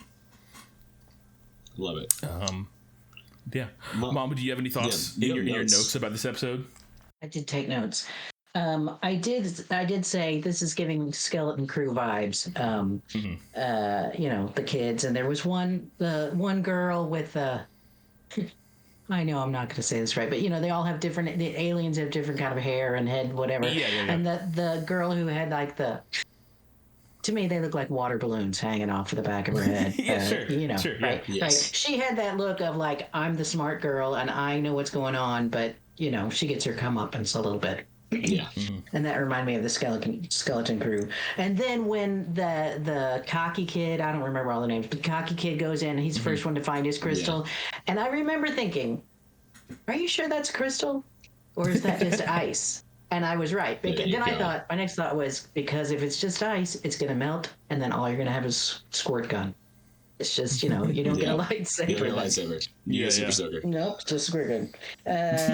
Oh, and my favorite line was at the end. They're waiting for the cocky kid to come out, you know, and Yoda in his Yoda speak, you know, how he speaks kind of backwards. He says, give up on your friend. Do not. And it cracked me up because he added like an extra pause. Give up on your friend. Give up on your friend. Yeah, it was like Yoda self-aware of that. My backwards speaking is gonna freak him out a little bit. I'm gonna mess with these kids a little bit. Yeah. Also, it's great. I love how it's since what was it, Tales of the Jedi? It's now canon that Yoda just speaks funny because he speaks funny. It's not like his species, because Yaddle doesn't talk like that. Like Yoda. Yoda chooses to talk like that. Yeah. That's just how he is. That's just how he is. He's just weird. Yeah, because Yaddle is the only speaking character of the same species in all of Star Wars talks normally. Like, maybe with a vague British accent. I can't remember, but Yeah. But no, Yoda's just, he's a Muppet. doing Muppet things. That's all he really is. He's just a weirdo. I love it. Yeah, excellent. That's great. Yeah, that's Frank Oz for you. All right, let's move on to the next episode, A Test of Strength. The moral of this episode is the young are often underestimated. This is a good episode. We get, not only do we get the first appearance of Hu Yang, we also get Hondo. Yes, this is a great episode. Hondo. Let's go. All right. Uneventful events. Ancient Jedi tradition. 6 younglings are sent to the secret caverns of Ilum, where they are tested by the Gathering, an ancient Jedi ritual where each youngling must harvest a crystal around which they will construct their own lightsaber. Along the journey, they underwent great perils, hardest of which was to face themselves. Now, having passed the test, they take their first steps into a larger world. Which that line was a reference to A New Hope. Because Obi-Wan says that when he's like, you have taken your first steps into a larger world, to Luke. Anyway, yeah, I like that little reference. Okay. Following the younglings' successful test on Ilum, Ahsoka Tano prepares to escort them back to the Jedi Temple on Coruscant. In the meantime, as part of their journey, the younglings are to be instructed in the proper construction of their lightsabers under the expert tutelage of the Jedi's prime lightsaber designer and engineer, Hu Yang. Although they say his name differently in this episode than they do in like Ahsoka and then later stuff. Like they say like, how do they say it? They pronounce it differently than they pronounce it. Yeah, I'm trying to remember how they say it, but anyway, they say it different. I'm gonna say Hu Yang because that's how I remember how to say it, and I think that they usually say it in other stuff. But anyway, Hu Yang, I love this character. I love him so much. He's my favorite. He's Robot Ollivander, played by David Tennant, and he's so good. Yes. I was so happy when we got him in live action in Ahsoka. I love him. Still David Tennant. So much. And still David Tennant. Excellent. Yeah. Hu Yang comments on how Gunji is a Wookiee and how it is rare for members of his species to join the Jedi Order, then wastes no time in introducing the younglings into the basics of determining the styling of their individual lightsabers. Gnodi doubts him due to him being a droid, but Hu Yang gives them the necessary instructions to assemble their lightsabers from the parts he provides. I love how, so quickly, there's, at first they're like, at least one of them's like, what? He's a droid. We can't learn from him. And then very quickly, it's not that he's like Hu Yang doesn't sass them necessarily. He's just immediately proves how knowledgeable he is, and also gets them excited about building their lightsabers. And he's like the best sort of professor that you would want, someone who's very knowledgeable and charismatic and knows how to get people excited about learning. Yeah. So can I share my favorite Hu Yang fact? Yes. So in canon. Oh yeah, I think I know what you're gonna say. In canon, this is from Hu Yang's Wikipedia page. Hu Yang was built around 25,020 BBY, allegedly, quote, arriving at the Jedi Temple in a big blue box. Hu Yang is just a doctor. Like Doctor Who. Hu Yang's a doctor. Yeah. He's Excellent. I think he's the 20th regeneration of the Doctor. Yeah. Or something. And he had my favorite line from this episode. Unhand me, brigand. Yes. I love it. And hearing David Tennant say that too is great. Yeah. Unhand me, brigand. Right. Unfortunately, the Jedi training cruiser is intercepted by Hondo Naka and his pirate band, who seek to convert the younglings' crystals into easy profit on the black market. They attack the ship, disabling its engines before R2-D2 can effect an escape, then board it in order to corral the younglings and gather their prize. As they come aboard, Hu Yang asks the younglings to surrender their crystals for safekeeping, and all do except for Petro, who pretends to drop his crystal into Hu Yang's canister but actually holds onto it. Just before the pirates can find them, Ahsoka manages to evacuate the younglings and Hu Yang into the ship's ventilation systems. Temporarily safe, Ahsoka sends Zat and Gnodi to join R2 in securing the cockpit, while Hu Yang and the other younglings are to lock themselves inside the hold. Ahsoka first intends to reroute power to the engines, whereupon they will be able to rip loose of the pirates' boarding tube connecting the two vessels, thus blowing the intruders out into space. While Ahsoka, Zat, and Gnodi manage to achieve Their respective targets, Hu Yang and the other younglings, are smoked out of the ventilation system and cornered by the pirates. Petro slyly uses his crystal and his lightsaber, which he assembled with an inverted emitter matrix, and cons one of the pirates to activate it, causing it to explode and stun them. Following this, the younglings decide to slow the pirates by employing their lightsaber training drones as part of a cunning trap. This was such a, like, it was a very Home Alone moment. It was. You know, when they like, trap them in the training room and then turn on the training droids. Yeah, it was that was good. I like that.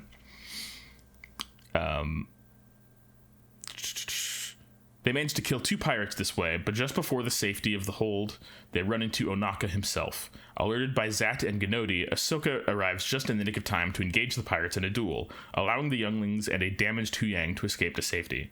While still outside the safety of the hold, Ahsoka instructs Zat to execute the last part of the plan, and as the Jedi cruiser rips loose, the docking tube's ceiling is broken and pulled out of the ship, managing to grab onto their own ship. But just as Ahsoka closes the outside hatch, a straggler pirate knocks her into the tube as well. As a result, she ends up becoming Onaka's prisoner. Holding her responsible for his defeat, Hondo intends to find a way to turn Ahsoka into profit, leaving the younglings alone to deliver this serious news to the Jedi High Council. End of the second part. Yeah, this is fun. This is good. Yes. I think just the thing that I love about this episode is Hu Yang. Yes. And the introduction of him, and like such a cool, interesting, fun character.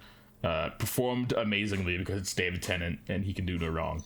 Correct. And I love the idea of, like, you know, droids occupy such a weird space in the Star Wars fiction where, like, you know, they depending on the droid and the context, they're either like cannon fodder or pets or servants or something in between. And it's rare that we get a droid where they're treated like, you know, a respected member of society and like an important member of like a teacher, you know, in this case. And I just think that's really cool that like the Clone Wars decided to take the opportunity to, like, you know, especially something so spiritual as, you know, engaging with the Force and making a lightsaber and having the person who teaches that be a droid, I think is really cool. Yeah. Yeah. I thought that was cool. Mom, do you have any notes about this episode?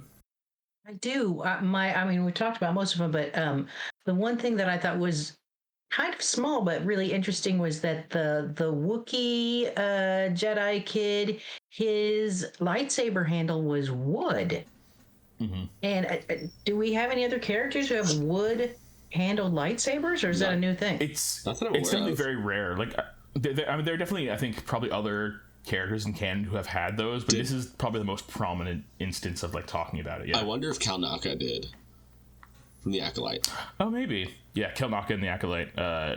Another Wookiee Jedi. Yeah. I don't know. Yeah. I'm gonna Google that real quick just to see. Yeah. The other day I was at Walmart looking for snow pants. Couldn't find them, but I did see that they were selling Cal Naka's lightsaber in the toy section at Walmart. What? Yeah. So Walmart still has Acolyte merch. That's fun. Mm-hmm. Well, that's something. Yep. At least someone still cares about the Acolyte. It's not just us on the podcast. Kelnock wielded a green-bladed lightsaber. Hold on. Kelnock's lightsaber. On Star Wars Databank. No, it looks like it's... I guess his lightsaber, it's metal. It was High Republic. They had a lot of gold. Yeah. Let me see. Wooden lightsabers. It might just be Gunji. It's all... Yeah, let's see. Gunji's lightsaber. He said it was very rare, but he also had one available.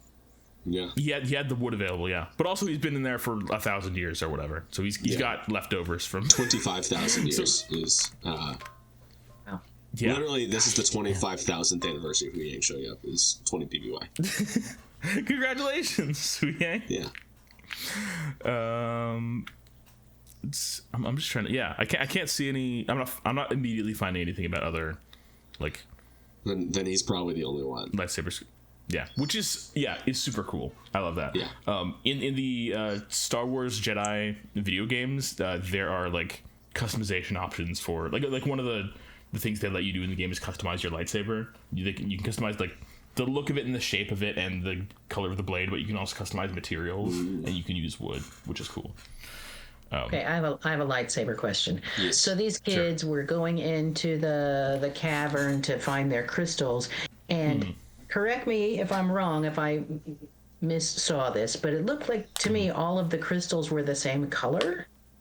Yeah. But then they built their lightsabers, and some were green and some were blue. And That's a good catch. I thought that the crystal was probably going to determine the color of their lightsaber, but it doesn't look like it did. And I think like in everything else it has done that. But like, yeah, this seems like an exception to the rule. So maybe this is a little canon. Maybe you might have caught a slip up in the Star Wars canon. My understanding is also that like most of the time the color of the crystal determines the color of the blade, but also at least my only guess as to like an in canon maybe explanation for it is maybe it's because these were like raw crystals that they had just gotten, and then once you put it in your lightsaber it like reveals its true color or something. I don't know that that's true, that's but possible. Because like these are because most of the time when we see kyber crystals it's in a lightsaber already, or it's been used already for something, But I was also surprised that that they were just blue and green. There were just two colors of all those kids, and I thought there would be, I don't know, more colors. Yeah, typically lightsabers, other than like dark side users, whose theirs are red usually. Blue and green are by far the most common colors, and then anything else like yellow or purple or white are tend to be rarer in canon. Yeah, because I mean, red kyber crystals are kyber crystals that have been bled, and we saw that in the Acolyte when like a Sith will basically, in act of rage and hatred, will turn their kyber crystal red, and that turns the blade red. And then Ahsoka's lightsabers post Order 66, when she takes out an Inquisitor. We see this in Tales of the Jedi, but it's really fleshed out in the Ahsoka novel, which that episode was based on. She defeats an Inquisitor without using a lightsaber, takes his lightsaber and kills him with it, and then takes his lightsaber and heals the red bled kyber crystals, and those purified healed kyber crystals are white. So white is usually like it's been bled and then it's been purified, and then it becomes white.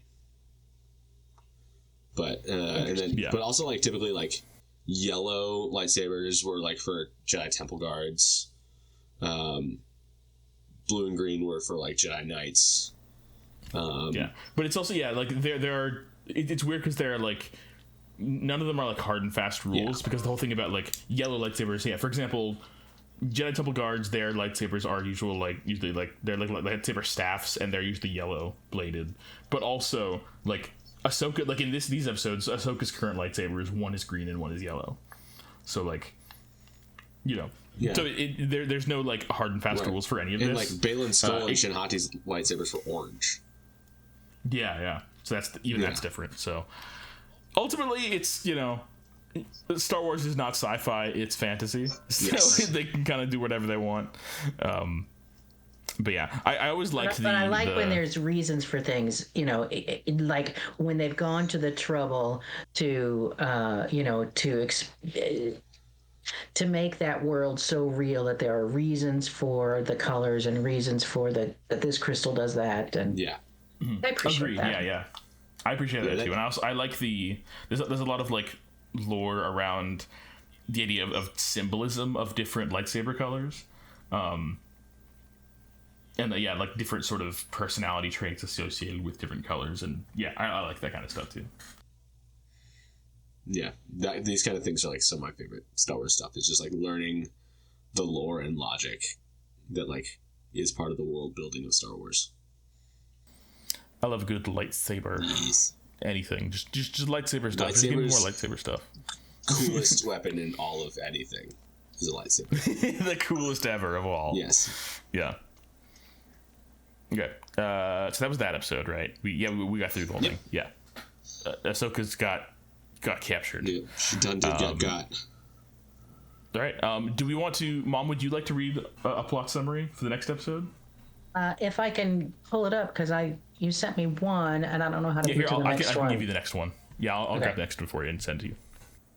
Okay. So yeah, at the very top of the page, below the title, is where you'll find the moral. And then if you scroll down a bit to the plot summary section, the bit in the blue box is the impenetrable defense bit. Oh, I'm not doing that. I can do it for you.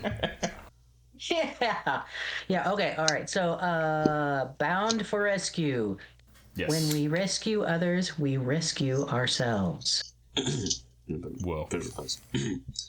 Piracy in deep space. Infamous outlaw Hondo Onaka attacks a Jedi transport bearing 6 younglings who have just received their lightsaber crystals. So rare are these crystals that Hondo knows he can sell them on the black market for a small fortune. In a desperate attempt to save the younglings, Ahsoka Tano is captured by Hondo and his pirate horde. Now, with a damaged ship, the younglings are stranded and alone. Sad. Okay. After some effort, the younglings on board the drifting crucible manage to establish communication with the nearest available Republic fleet. Jedi General Obi-Wan Kenobi hails them and promises to send a rescue team to first pick up the stranded younglings, then go after Hondo Ohnaka and his pirate gang on Florum to rescue their hostage Ahsoka. Determined to aid Ahsoka as soon as possible, Petro boldly announces that he and the others want to get to her first, but Obi-Wan vetoes this for the sake of all their safety. But before he and his men can even start their rescue attempt, they suffer a surprise attack by a separatist battle fleet led by General Grievous. When their ship is finally taken, Kenobi and Cody set its systems to self-destruct, forcing Grievous to retreat, but ultimately leaving them unable to come to the aid of both Ahsoka and the younglings as they flee in escape pods. With additional time on their hands, the younglings finish the assembly of their lightsabers aboard the Crucible, with only Katuni being unable to ignite her weapon following its assembly due to an error. An overconfident Petro suggests that they mount a rescue mission by themselves, and his proposal is seconded by Gunji and Biff, but vetoed by the level-minded Katuni. The results of Zat and Ganodi's inspection of the ship's systems, however, suspends her disagreement. The engine's cooling system was critically damaged during their scuffle with the Weequay pirates, forcing them to land on the nearest habitable planet, which happens to be Florum, to let the engines cool down, lest they explode if left unchecked. Leaving R2 and Ganodi to fix up Huyang and prepare the ship for a quick escape, the rest of the younglings set off toward the pirate base. On their way through the Florum wastelands, the younglings happen to come across a traveling carnival troupe en route to Hondo's base to business. Passing themselves off as junior acrobats, they manage to persuade the show's proprietor, Prego, to take them to the pirate base. Held captive by Hondo in the same location, a manacled Ahsoka suffers under the pirates' taunts. While she tries to persuade Hondo to release her, she learns from him that he intends to sell her to a certain businessman who will pay handsomely for a female Jedi, dead or alive. When Prego's troop arrives later in the evening, Hondo joins the expectant audience under the company of Ahsoka. The younglings appear before Hondo disguised, perform an entry act, and finally get a drunken Hondo to join in on the next stunt. Unnoticed, Katuni steals back Ahsoka's lightsabers and frees the Padawan from her binders as the act is underway. As the young Jedi run for it, they are recognized by the pirates, who then fire at them, but they manage to steal one of the pirates' speeders and make off for the Crucible. Fortuitously, the troop decide to leave, fearing that Hondo will kill them for allowing the younglings to infiltrate them, and in starting up their ship, they inadvertently create a cloud of dust that delays immediate pursuit by the pirates.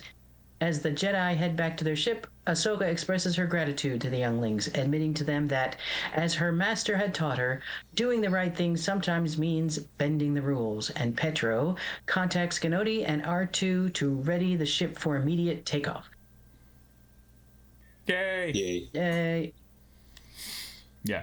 This is a fun episode. Yeah, this has one of my favorite Hondo lines of all time. I have one too. Yeah. I wonder if it's the same one. Is I might not be as young as I once was, but I am older. Yeah, that was it. Yes, I'm not as young as I once was, but I am older. It's so good. Drunk content. Did anybody else get the vibe that this circus ship comes along? It's like, oh, it's A Bug's Life. Yes, that's exactly what I thought. It's A I Bug's did not Life. think And of I that, thought, but I really hope I hear John Ratzenberger's voice. That's what I hope too. Did you? Yeah, Has John Ratzenberger ever been in Star Wars? he should. Hold on. I gotta go. I'm Yes, looking up I think he Wikipedia. has. I think in one of the early movies. I really think he has. Oh no, yeah, I think you're right. He was like in the Rebel. Hold on. Let's see. Was he an X-wing pilot? Yeah. He played Major Bren Durlin in The Empire Strikes Back. So yeah, he was in Empire. Wow, That's cool. That's cool. Okay, Bren Durlin. Yeah, he's on Hoth. He's a rebel officer on Hoth. Okay. Does he fly? That's awesome. Fly a speeder or a Y-wing? He's the sort of operations and security chief at Echo Base, the Alliance headquarters on Hoth. In that post, Durlin had to order the closing of the base door to avoid putting the whole base at risk. By doing so, however, he risked the lives of Luke and Han. So he's the guy who said they have to close the doors. Oh, I remember that. Okay, cool. That's so neat. Oh my god. Yeah. That's awesome. But pre-rebellion, was he a Carnival Barker? I like to think was so. he also like Sebulba's weird cousin? Nice. Oh yeah, that is Sebulba's species, isn't it? Oh my god. But with a giant Amazing. mustache. I Oh, also apparently- thought the ringmaster for the circus, his voice sounded so much like the wizard from The Wizard of Oz, like the Wizard of Oz movie. Yes, it does. That's the I Another get that wicked, vibe. Yeah. a little connection there. Yeah, this is the Wicked episode. Yeah. Let me look at. Just real quick. I'm gonna see what that voice actor is if I know him from anything. This is my favorite ongoing bit that we have. Is like, I want to know who voices this character. And 'Cause it's fun. And then we spend like 10 minutes just talking about what else have they been. Yeah. Yeah. All right. So Prego. Because this is just what voiced... we do whenever we're like watching movies at home. It's like, oh, I know. What Yeah. Yeah, because it's just how we as like the Six Fords watch movies. Is like, oh, who are they? Who are they? What do they do? Yeah. Yeah. We want to know the lore. We want to know who did what. We don't want to know everybody's resume. Yeah, we just need to all have IMDb pulled up while we watch movies. Yeah. So Prego, voiced by Steven Stanton. I don't know that name. He's also known for he's a voice actor and visual effects artist. He is also oftentimes the voice of Grand Moff Tarkin. He was the voice of, it says Ben Kenobi in Star Wars Rebels. So I guess he was the voice of Kenobi. He's old Kenobi in Rebels, I guess. He's Admiral Raddus in Rogue One. And he's also none of you guys are gonna know what this is, but he's Sasha 9 in Psychonauts and Psychonauts 2, which are some great video games. Cool. He is well known as a voice double for Tim Allen, Nicolas Cage, John Cusack, Peter Cushing, Robert Downey Jr., Roger Ebert, Jeff Goldblum, Alec Guinness, Clive Owen, Vincent Schiavelli, and Bruce Willis, among others. So he's like an impressionist. That's a wide array of voices. It is. Yeah, no kidding. Incredible. Yeah, and he's also Ben Kenobi in Lego Star Wars: The Skywalker Saga. Wonderful. Yeah, I love looking at voice actors, just seeing all like the crazy, like the vast differences of things that people can be, and it's cool. Yeah. Anyway, yeah, back to relevant things. This made me think of, this is related to like something from the first, like from the Zat, because he's Beast Boy. Is Beast Boy also Bart Simpson? I don't think so. Okay. But now I have to go back down that rabbit hole. It's just raspy boy voice, but I voiced think by it's a a woman. similar vibe, but no, it's because I know who Ash Ketchum is voiced by, and I don't think it's the same person. Hold on. Simpsons is a woman. Yeah, and Ash I Ketchum believe is so. voiced by a woman as well. Yeah, Ash Ketchum's also voiced by a woman, And I think so is Bart Simpson. That's what she was saying. Oh, wait, right. Yeah. Yep. You did just say that. It's late. I'm sorry. Why is it not? My brain is not braining. All right. Voice. Okay, so it is Beast Boy. Yeah, it's Greg Sipes is his name, and he is the voice of Beast Boy in all the Teen Titans things, and also Zat in the Clone Wars. Perfect. God, again, I could just go down every rabbit hole. Anytime we look at an actor, I'm like, all right. So back to the episode. So Hondo threatens to sell Ahsoka to a businessman who'll pay handsomely. Do we know who that businessman is? Yes. I don't think they ever say, but like my assumption was that it was probably Jabba. Yeah, that's kind of what I was thinking too. I don't know. I just assumed Jabba or like the Pikes or something. Yeah. I don't know. I would be curious to know like what that was, like what their intent was, because I don't think it's ever revealed. It's not, anyway. And there's not a hyperlink in the article, so it's probably not named ever anywhere. I'm sure like the scriptwriters had something in mind, just as their world building for themselves to write this episode, but like it's never admitted anywhere. Yeah, gosh, this arc has so many cool things going on at once. Like we get for like episode 1 is all like cool like Jedi lore, Force stuff, lightsaber stuff, and then the second episode is fighting pirates in space on a ship, and Hu Yang and more lightsaber stuff. And the third episode is they pretend to be acrobats for a traveling circus, and we go to see more pirates, and it's just so cool. And then in the next episode we get a big old chase, and while all this is happening, Obi-Wan is fighting Grievous. And then those two plot lines converge in the last episode, which is awesome. I love that. All right, we ready to move on to the final episode, I think? Yeah. Do you have anything else you want to say about this episode, Mom? Nope, I'm good. Okay. All right, final episode is A Necessary Bond. Dude, Sam, do you want to read this one? Because I think you're up next, if we're following the pattern. Right. Batting order, I am up next. Yeah, I can do it. I didn't actually watch the full episode, so this will be good for me. Yeah. Cool. I got halfway through it and then got home because I had it playing in the car on the drive home, but I didn't finish it. Gotcha.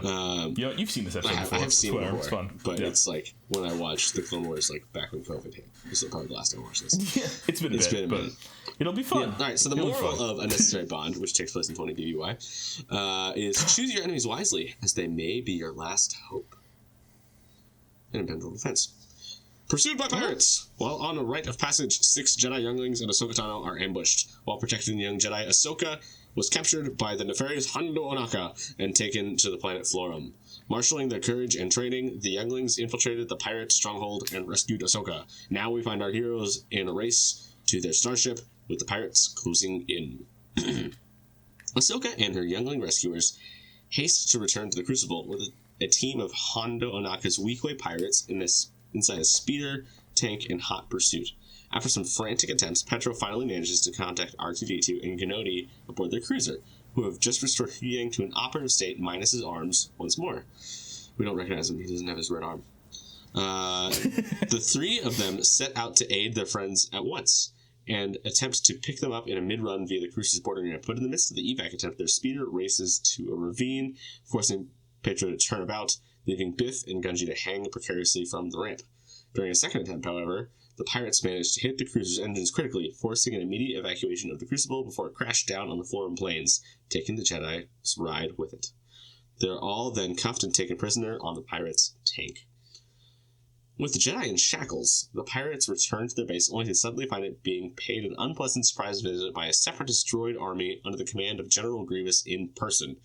Taking the baffled band by surprise, Grievous opens a hollow communication channel through which Count Dooku contacts Ohnaka. The Count, having neither forgotten nor forgiven Hondo's questionable hospitality during their first encounter, he kidnapped him and held him hostage, announces that he takes control of the planet and plans to dismantle Ohnaka's arsenal. He, quote, wants to melt everything down, just to raw ore. Yeah. Like, he's just like, I'm just like, your ships aren't even good for me as ships. I just want the metal. Yeah. Yep. When Ohnaka protests against this, he is swiftly incarcerated. In the face of this common crisis and the need to escape separatist clutches, Ahsoka begins to argue with her captors, following her suggestion that the pirates must have some additional ships stashed away somewhere, the pirate leader reveals that Hondo does have a private fleet, but only he knows where it is hidden. Ahsoka argues that as with her knowledge of Grievous, she could be a valuable help for them all, whereupon the pirates release her and the younglings. Ahsoka then devises a plan to use R2 and the pirate's tank to divert the droid's attention for a bit, while she and a part of her entourage sneak into the pirate base and find their way onto Hondo's cell. After some arguing, Hondo demands that the younglings show them their lightsabers to demonstrate their readiness for the fight ahead. All the younglings ignite their lightsabers except Katuni, who still hasn't managed to make hers work. With some encouragement from Huyang and Hondo, however, Katuni finally succeeds in correctly assembling her weapon and freeing Hondo from his electronic field shackles. The United Jedi... I do want to mention just this bit right here. Yeah. It's just a really sweet little scene where, like, I think this is one of those moments where we kind of see what makes, I think, Hondo such a great character, which is that, you know, despite the fact that he's, you know, objectively a terrible person, you know, he's a pirate and he kidnaps people and he's very selfish. Yes. There's still a part of him that is like, that kind of hangs on to a sort of honor, and also he's just very charismatic. And yeah, just this scene where he, you know, he doesn't have to, like, you know, talk to these kids, but he decides to kind of, you know, encourage them and give them sort of a sense of, like, hope and excitement. Yeah.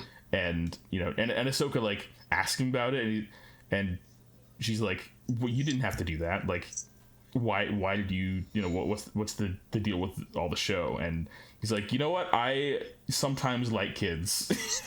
You know, but it's just, he's such a weird, fun, like, charismatic, strangely sort of sweet sometimes kind of guy. And, like, yeah, the fact that he's, you know, he's a pirate, he's a scumbag, but he's also kind of honorable sometimes, and that's the, in addition to just being a really fun guy. Yes. So I just like that scene. It was sweet. I love it. All right.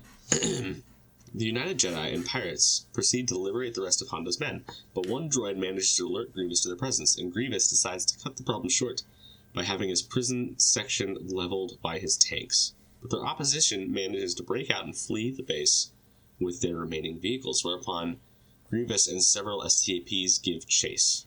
Barely evading their pursuers, who continue to chase after Ahsoka and the other Jedi, Katuni, Hondo, and his pirates reach a hidden hangar wherein Hondo's secret ships are kept. Hondo decides to fly away from the battle at first, but Katuni succeeds in appealing to his sense of honor. In the meantime, Grievous exchanges several blows with Ahsoka and prepares to board the Jedi Initiate's speeder tank, which forces R2 to execute some risky maneuvers in an attempt to shake him off. However, this move leaves the tank crashed instead. The stunned Jedi recover just as Grievous reappears, ready to continue the fight as the younglings unite behind Ahsoka, igniting their lightsabers, unafraid and ready to battle. Grievous moves in for the kill when Onaka's escape ship, the rebuilt Slave One, arrives on the scene to pick up Ahsoka and the Jedi Initiates. What? Slave One, for those who don't remember, is Boba Fett's ship in the original trilogy. Yeah, Boba Fett and Jango Fett's ship. Yeah, which I honestly, I knew that was, I just assumed it was like the same model of ship.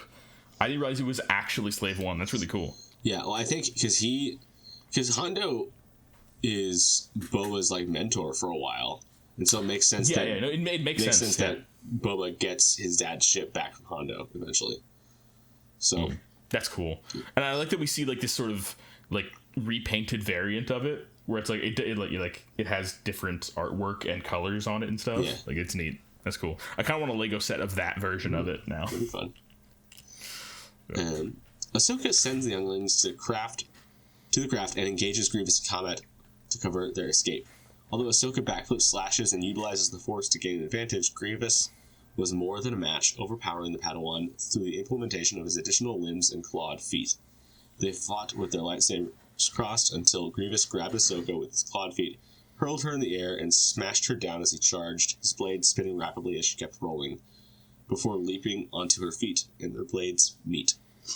An exhausted Ahsoka shoved Grievous hard enough, then jumped over him and fled. She barely escapes onto the ship ramp on her own, and before Hondo has a chance to properly repay Grievous for his cordiality, a squad of AATs forces them to withdraw for good. leaving an angered Grievous to laugh in victory. After meeting with the Republic rescue team, which has already picked up Obi-Wan Kenobi and the remnants of his men following their near-fatal defeat by Grievous's hands, Onaka boldly attempts to weasel his way out of trouble by claiming that his previous attack on the Crucible was merely a rescue mission, and due to bemusement and Hondo's aid to the younglings, Obi-Wan decides to leave it at that. Hondo departs, but not before giving Katuni a nod of appreciation. Obi-Wan approaches Ahsoka and expresses relief in seeing her and the younglings unharmed. Ahsoka's reply sparks Huyang to remark on their mission as being as eventful as when Master Yoda went to get his Kyber crystal. After lauding the younglings for their success in the Liberation mission, Obi-Wan invites them to form a wheel with their ignited lightsabers, formally welcoming the younglings into the Jedi Order. End of the arc. Yay! Yay. That's cool. It was fun. Yeah. I want to see that. I want to see a Tales of the Jedi episode that's about young Yoda doing the gathering. Yes. And does he look like Grogu at that time? Like he's a little baby. Or no. He's a little nonverbal baby. Wait. What? I want to see Grogu do this. That would be awesome. Mandalorian season 4. Yeah. We get to see him go do the gathering and get him see it. When's he gonna get a lightsaber? Well, because did he like walked away from the Jedi? He did walk, yeah, because Luke offered him either the Beskar mithril chainmail thing, or I think it was Yoda's lightsaber that he was offering him, and he chose the Mandalorians instead of the Jedi. Yeah, so I guess we won't see that. But I think we're gonna get eventually Grogu. We're gonna see decades into the future, Grogu is a Jedi Master and a Mandalorian. We're gonna get a Mandalorian Jedi for the first time in a bajillion years. Yeah, and it's gonna be Grogu. That'd be awesome. Yeah. Do you think Grogu will ever talk? I'd be fine if he was just nonverbal for the rest of his life. I also would be fine with that, but probably. I don't know. It would be weird. I don't know, but I found these results on search. So Google. Did you Google home just listen to your podcast? It's because I said Grogu probably, and it mistook it. Got it. Anyway, yeah. So, anyway, Mom, what are your notes for this episode? Yeah, I have zero notes about this episode. 0 notes. I watched Perfect. it. I have 0 notes. Yes. No notes. No, I did think it was funny at the end when Hondo was, kind of joking with Obi-Wan, and let's just say it's, Hondo and Obi-Wan's relationship might be one of my favorite, funny little bits in Star Wars. So good. It's great. I love it. And then it spiritually continues on with Ezra Bridger, and it's just so good. Yes. Yeah, the Ezra Hondo relationship is great. I love that they brought back Hondo for Rebels. Yes. So good. Yeah. This episode, this is a really nice conclusion to this arc. I love the fact that there's this sort of foreshadowing in in episode 2, I think what's his name? The little overconfident kid. Petro. Yeah, Petro's he mentions offhandedly something about I'm gonna be as strong as Obi-Wan Kenobi, and I'm gonna go and I'm gonna kill General Grievous. And then 2 episodes later, they're actually fighting General Grievous and running from him. Yeah, that was cool. That was a cool kid wish fulfillment thing, and also a just combining these 2 arcs together. These 2 different plot lines. I love that. It was really fun. It was a very good kid wish fulfillment sort of story in the way that you would want it to be of kids going on an adventure and they do end up facing the big bad guys at the end and making their and winning ultimately, which is cool. Yes. So it was fun. Yeah. I also love a good the good guys and the bad guys have to team up against a bigger bad guy. Yeah. Yeah. So anytime and of course, especially when that's Hondo. Oh yeah. They have to team up with. Although that one episode when Obi-Wan and Anakin have to team up with Dooku, That was where they're like chained up together. They're like handcuffed. Yes. That was great. Yeah. Oh, yeah. That was amazing. Fun arc, really, really fun arc. Just it all comes together very well. Just this is a solid arc overall. Yeah. All right, y'all, do you have a favorite part of this arc? Favorite moment, a favorite something? Circus bugs. When when they show up, I was like, "Whoa!" Yeah. And they've got that ship that's got like the backyard light, party lights, on the ship. I love the fact that they came out later. Like, the circus was like, "Hey, we've got some like extra costumes and makeup lying around if you want to get dressed up," and then we get to see it's also just like it's such a cool it's a funny of course this would be a plausible way for them to get into a circus troupe is because they're Jedi younglings and they're nimble and they can do force flips and stuff, and so I am disappointed that they didn't do Flaming Death though. Should have done Flaming Death. Flaming Death. I need to rewatch it. It's been forever since I've seen Bugs Life. Marion loves Bugs Life. We watched a lot. Really? Yeah. Oh, that's great. I think it's her favorite Pixar movie. That and Nemo. She just likes anything with animals. It's like critters. She wants it. That's excellent. Yeah. Animals, good. Yeah. Good. So yeah, that's your favorite. Sam, do you have a favorite moment? Let me think. I mean, Jumpscare Hondo, obviously. I didn't know this was a Hondo arc until Hondo shows up. It surprises me in the best way every time. I think just drunk Hondo and the I'm not as young as I once was, but I am older. That might be my favorite part of the entire arc. I love that. It's such a good line. That's a great line. I love it. It's up there with this effort is no longer profitable as he runs away.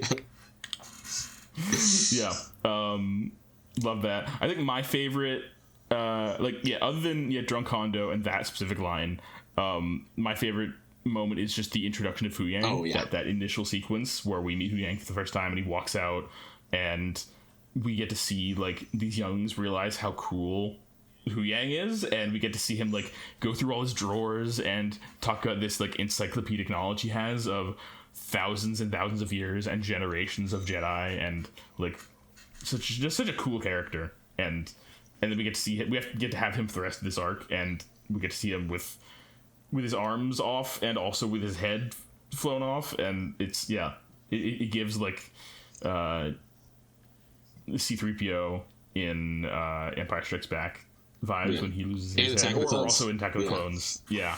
And there's also one brief... Yeah, it rhymes. There's also that one brief sequence during the last episode when Hu Yang... When they're they're running away from Grievous's droids and stuff, and Hu Yang jumps back inside the ship and is like, R2, do something! It's just it felt very R2 and C-3PO that moment. It was just good. It's just lots of fun. What a fun character. I love Hu Yang. MVP. Which character deserves recognition for being particularly awesome this arc? I think Ahsoka and Hu Yang. Yeah, I'd say that. I mean, I feel like you could also say just collectively the younglings. Yeah. Because I don't feel like any one of the younglings stood out as being particularly I wouldn't call any one of them as being because they were all kind of important. Right. They all had the role to play. Yeah, so I would say collectively the younglings or Ahsoka or Hu Yang or all. There's so many. Yeah, there's not one clear winner to me. That makes sense. You agree with that, Mom? I would agree with that. Everybody gets a trophy. Yeah. Everyone wins. This is the participation trophy episode. Appropriate for the kids episode. Yeah, for kids. Yeah. You did so great on your T-ball game this season. Yeah. Here. Have a trophy. Have a bag of money. Have a bag of money. Stats. I wasn't really paying attention to stats this episode. I know that Grievous kills at least one clone trooper. Yeah, that's all I remember too. That's probably it. Lost limbs. I don't think anybody lose any limbs. And that is a captain droid, and he gets in the back. Yeah. Droids don't count. Droids is people's too, Jack. Come on. If any droids is people's too, it's the droids in this episode. It's Huyang and R2. Yeah. So, yeah. Wilhelm screams. I don't remember any. Yeah. So. More Star Wars is better Star Wars. How does this episode make the movies and the rest of Star Wars better? Huyang. Yeah, I would say Huyang definitely. I would say just the gathering in general, like that idea, and getting to go. Is this the first time in canon we've gone to Ilum? I think so. It is. So we get introduced to like more kind of Jedi lore and like the ceremony of it. And we get all these. Sorry. No, you go. And more Hondo is better Hondo. So. Yes. More Hondo is better Hondo, definitely. Also, Gunji comes back later. I mean, I think a lot of these younglings come back later in the Clone Wars, but Gunji comes back in the Bad Batch. He does. That's right. I was trying to remember. Like we've seen him recently. I couldn't remember. It was Bad Batch. That's right. Yeah. Yes, that's great. I also like the fact that this is a. We're in season 5 of the Clone Wars now, and this is another instance of Ahsoka has very much like grown up. Yeah. And like in season 1, she would have been one of these kids. Right. Or at least, I mean, she was probably right before season 1, because because she gets assigned to Anakin like start of season 1, and so I think all these younglings, now that they have the lightsabers, are probably about to get assigned masters. Yeah, so just the fact that like we kind of see, this is where Ahsoka started basically, and now we get to see how far she's come. That she's so much wiser and more capable, and is able to like lead these younglings through what she went through not too long ago. Yeah. Only a few years ago, really. And we don't see the gathering really anywhere else in Star Wars, but it surprises me that Ahsoka is the one that they send, because I feel like they would send. I mean, it makes sense that Yoda's there, but like that they would send somebody as young and technically as inexperienced as Ahsoka on this big formative thing. I feel like you'd send somebody at least like Anakin's age, or like Obi-Wan. I feel like there's somebody, or like there's a couple different, Yeah, I think there's a couple different things you can say about that. One is that, they talk about at the beginning of this arc, like the opening narration for the first episode is about the fact that there's less and less Jedi to go around right now, basically. Yeah. So like, all these other Jedi, they're probably out, fighting the war. Yeah. And so, Ahsoka is like, she's experienced enough that she can run this, but also young enough that they can kind of afford to be like, okay, you go do this. Yeah. While the other, like, more powerful Jedi. And she probably needed some R&R from being on the front lines with Anakin. That's true. Yeah, like, let's give you, here's your, like... You've almost died many times. Here's your wartime sabbatical. Go do this. Yeah, go hang out with pirates. Yeah. Sorry. Go get captured. And then still fight Grievous. Yeah. One-on-one with Grievous for a bit. Yeah, held her own with Grievous. That was, so... and then other thing, Ilum, I think... I can't remember if it's Jedi Fallen Order or Jedi Survivor, but in one of those video games, you go to Ilum, and like one of the levels is Ilum, and you go to like literally that spot, and you see like the door with the water, and there's like puzzles involving the water and the ice and stuff. Nice. It's cool. In Rebels, do you go to Ilum? More like Ilum, because I know there's that whole episode where they're like the giant kyber crystal, and like. That like they find that was headed towards the Death Star. Remember that? Wait, in what? In Rebels. In Rebels? Yeah. Oh, I don't remember that one. Maybe. Yeah, because Ezra like hears like the kyber crystal like humming to him. And he's the only one who hears it, and that's how they find it. It's because he like can hear it through the Force. Yeah, let me see. So under appearances in Ilum, it is not Rebels isn't listed. Okay. So. That must have been a different planet or something. Yeah, maybe it was Jeddah. No, probably not Jeddah. I think the only time we see Jeddah. I do vaguely remember what you're talking about. Yeah. Was it like? Was it in the Jedi Temple on Lothal? Maybe. Because isn't there's like a sequence where like I think it was season 1, because he like they go into some sort of temple or something, and then because that's where they also encounter the Grand Inquisitor in there at one point. Ooh. I don't know. Anyway, boys, yeah, yeah.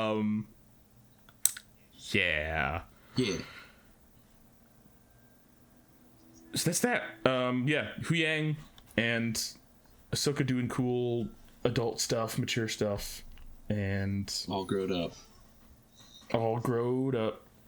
Rugrats, all grown up. Yep. Do you remember that show? I do. That was the movie, wasn't it? Oh no! Oh, that was the show. What? That's right. Yeah. It was a show. Rugrats all grown up. Yeah. They were like teenagers. Yeah. That's what grown up is. High school. Relative to baby, That's it is. true.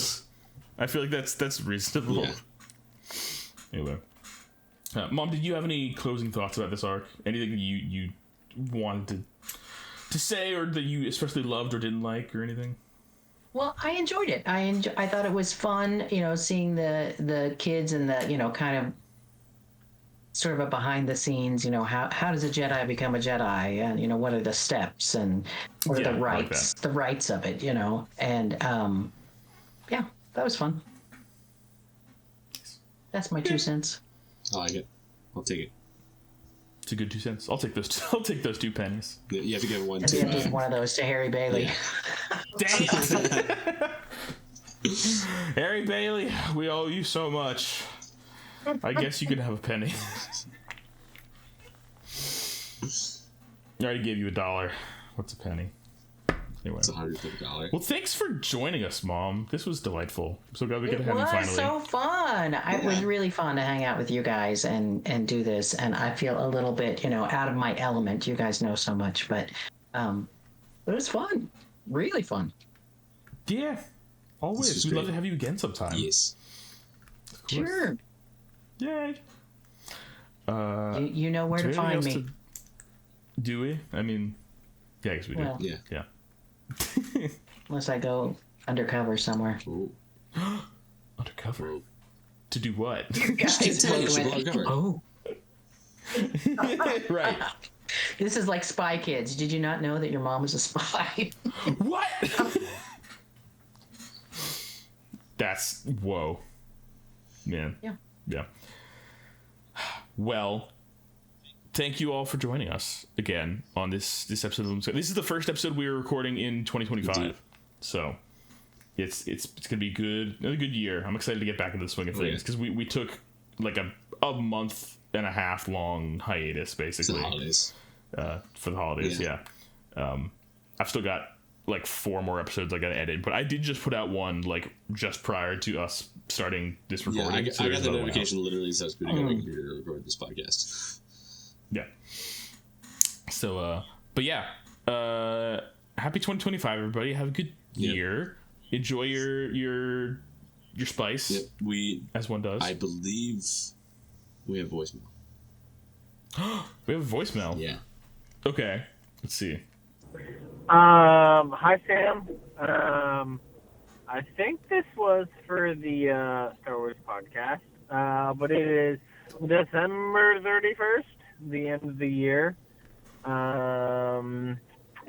Hoping for some good Star Wars content in 2025, but I would like that content exclusively to be in podcast form. Vis-a-vis, unlimited content, because if it's limited, it does me no good. Wishing you and Jack the best of the upcoming year.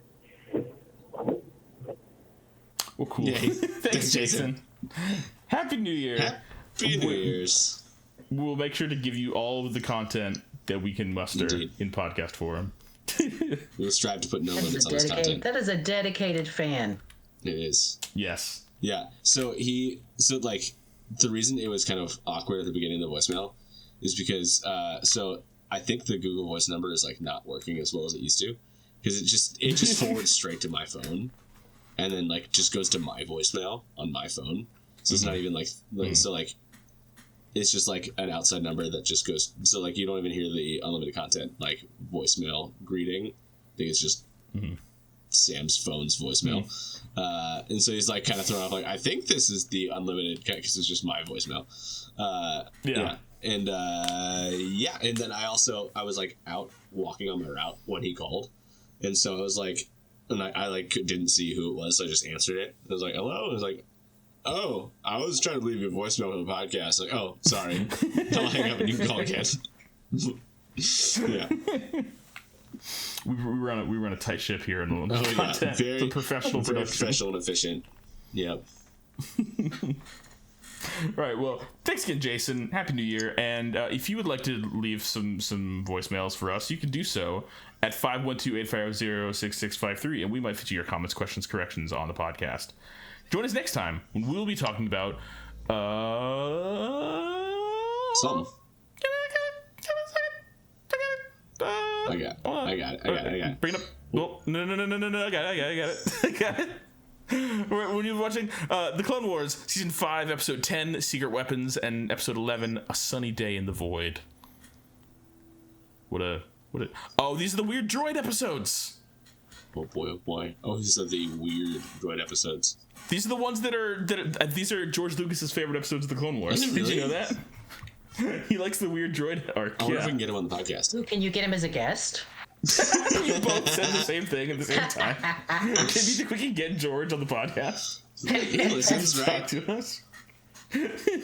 A big fan. All right. Well, tune in next time when we'll maybe have a special guest, George Lucas. Yeah. We'll see if we can get him. Thank you all for joining us. Thank you, Mom, for joining us finally for this. Thank you this for podcast. having me. It was fun. Yeah. Yay. It's late. It's after midnight. Yes. So we should probably go to bed. Yep. We love you all. Happy 2025. Happy New Year. Stay safe. Take care of yourselves. Do spice if you're into that. And may the force be with you all. Bye-bye. Bye. All right, cut the chatter. Cut that chatter. Roger. Roger. All right, cut the chatter. Roger.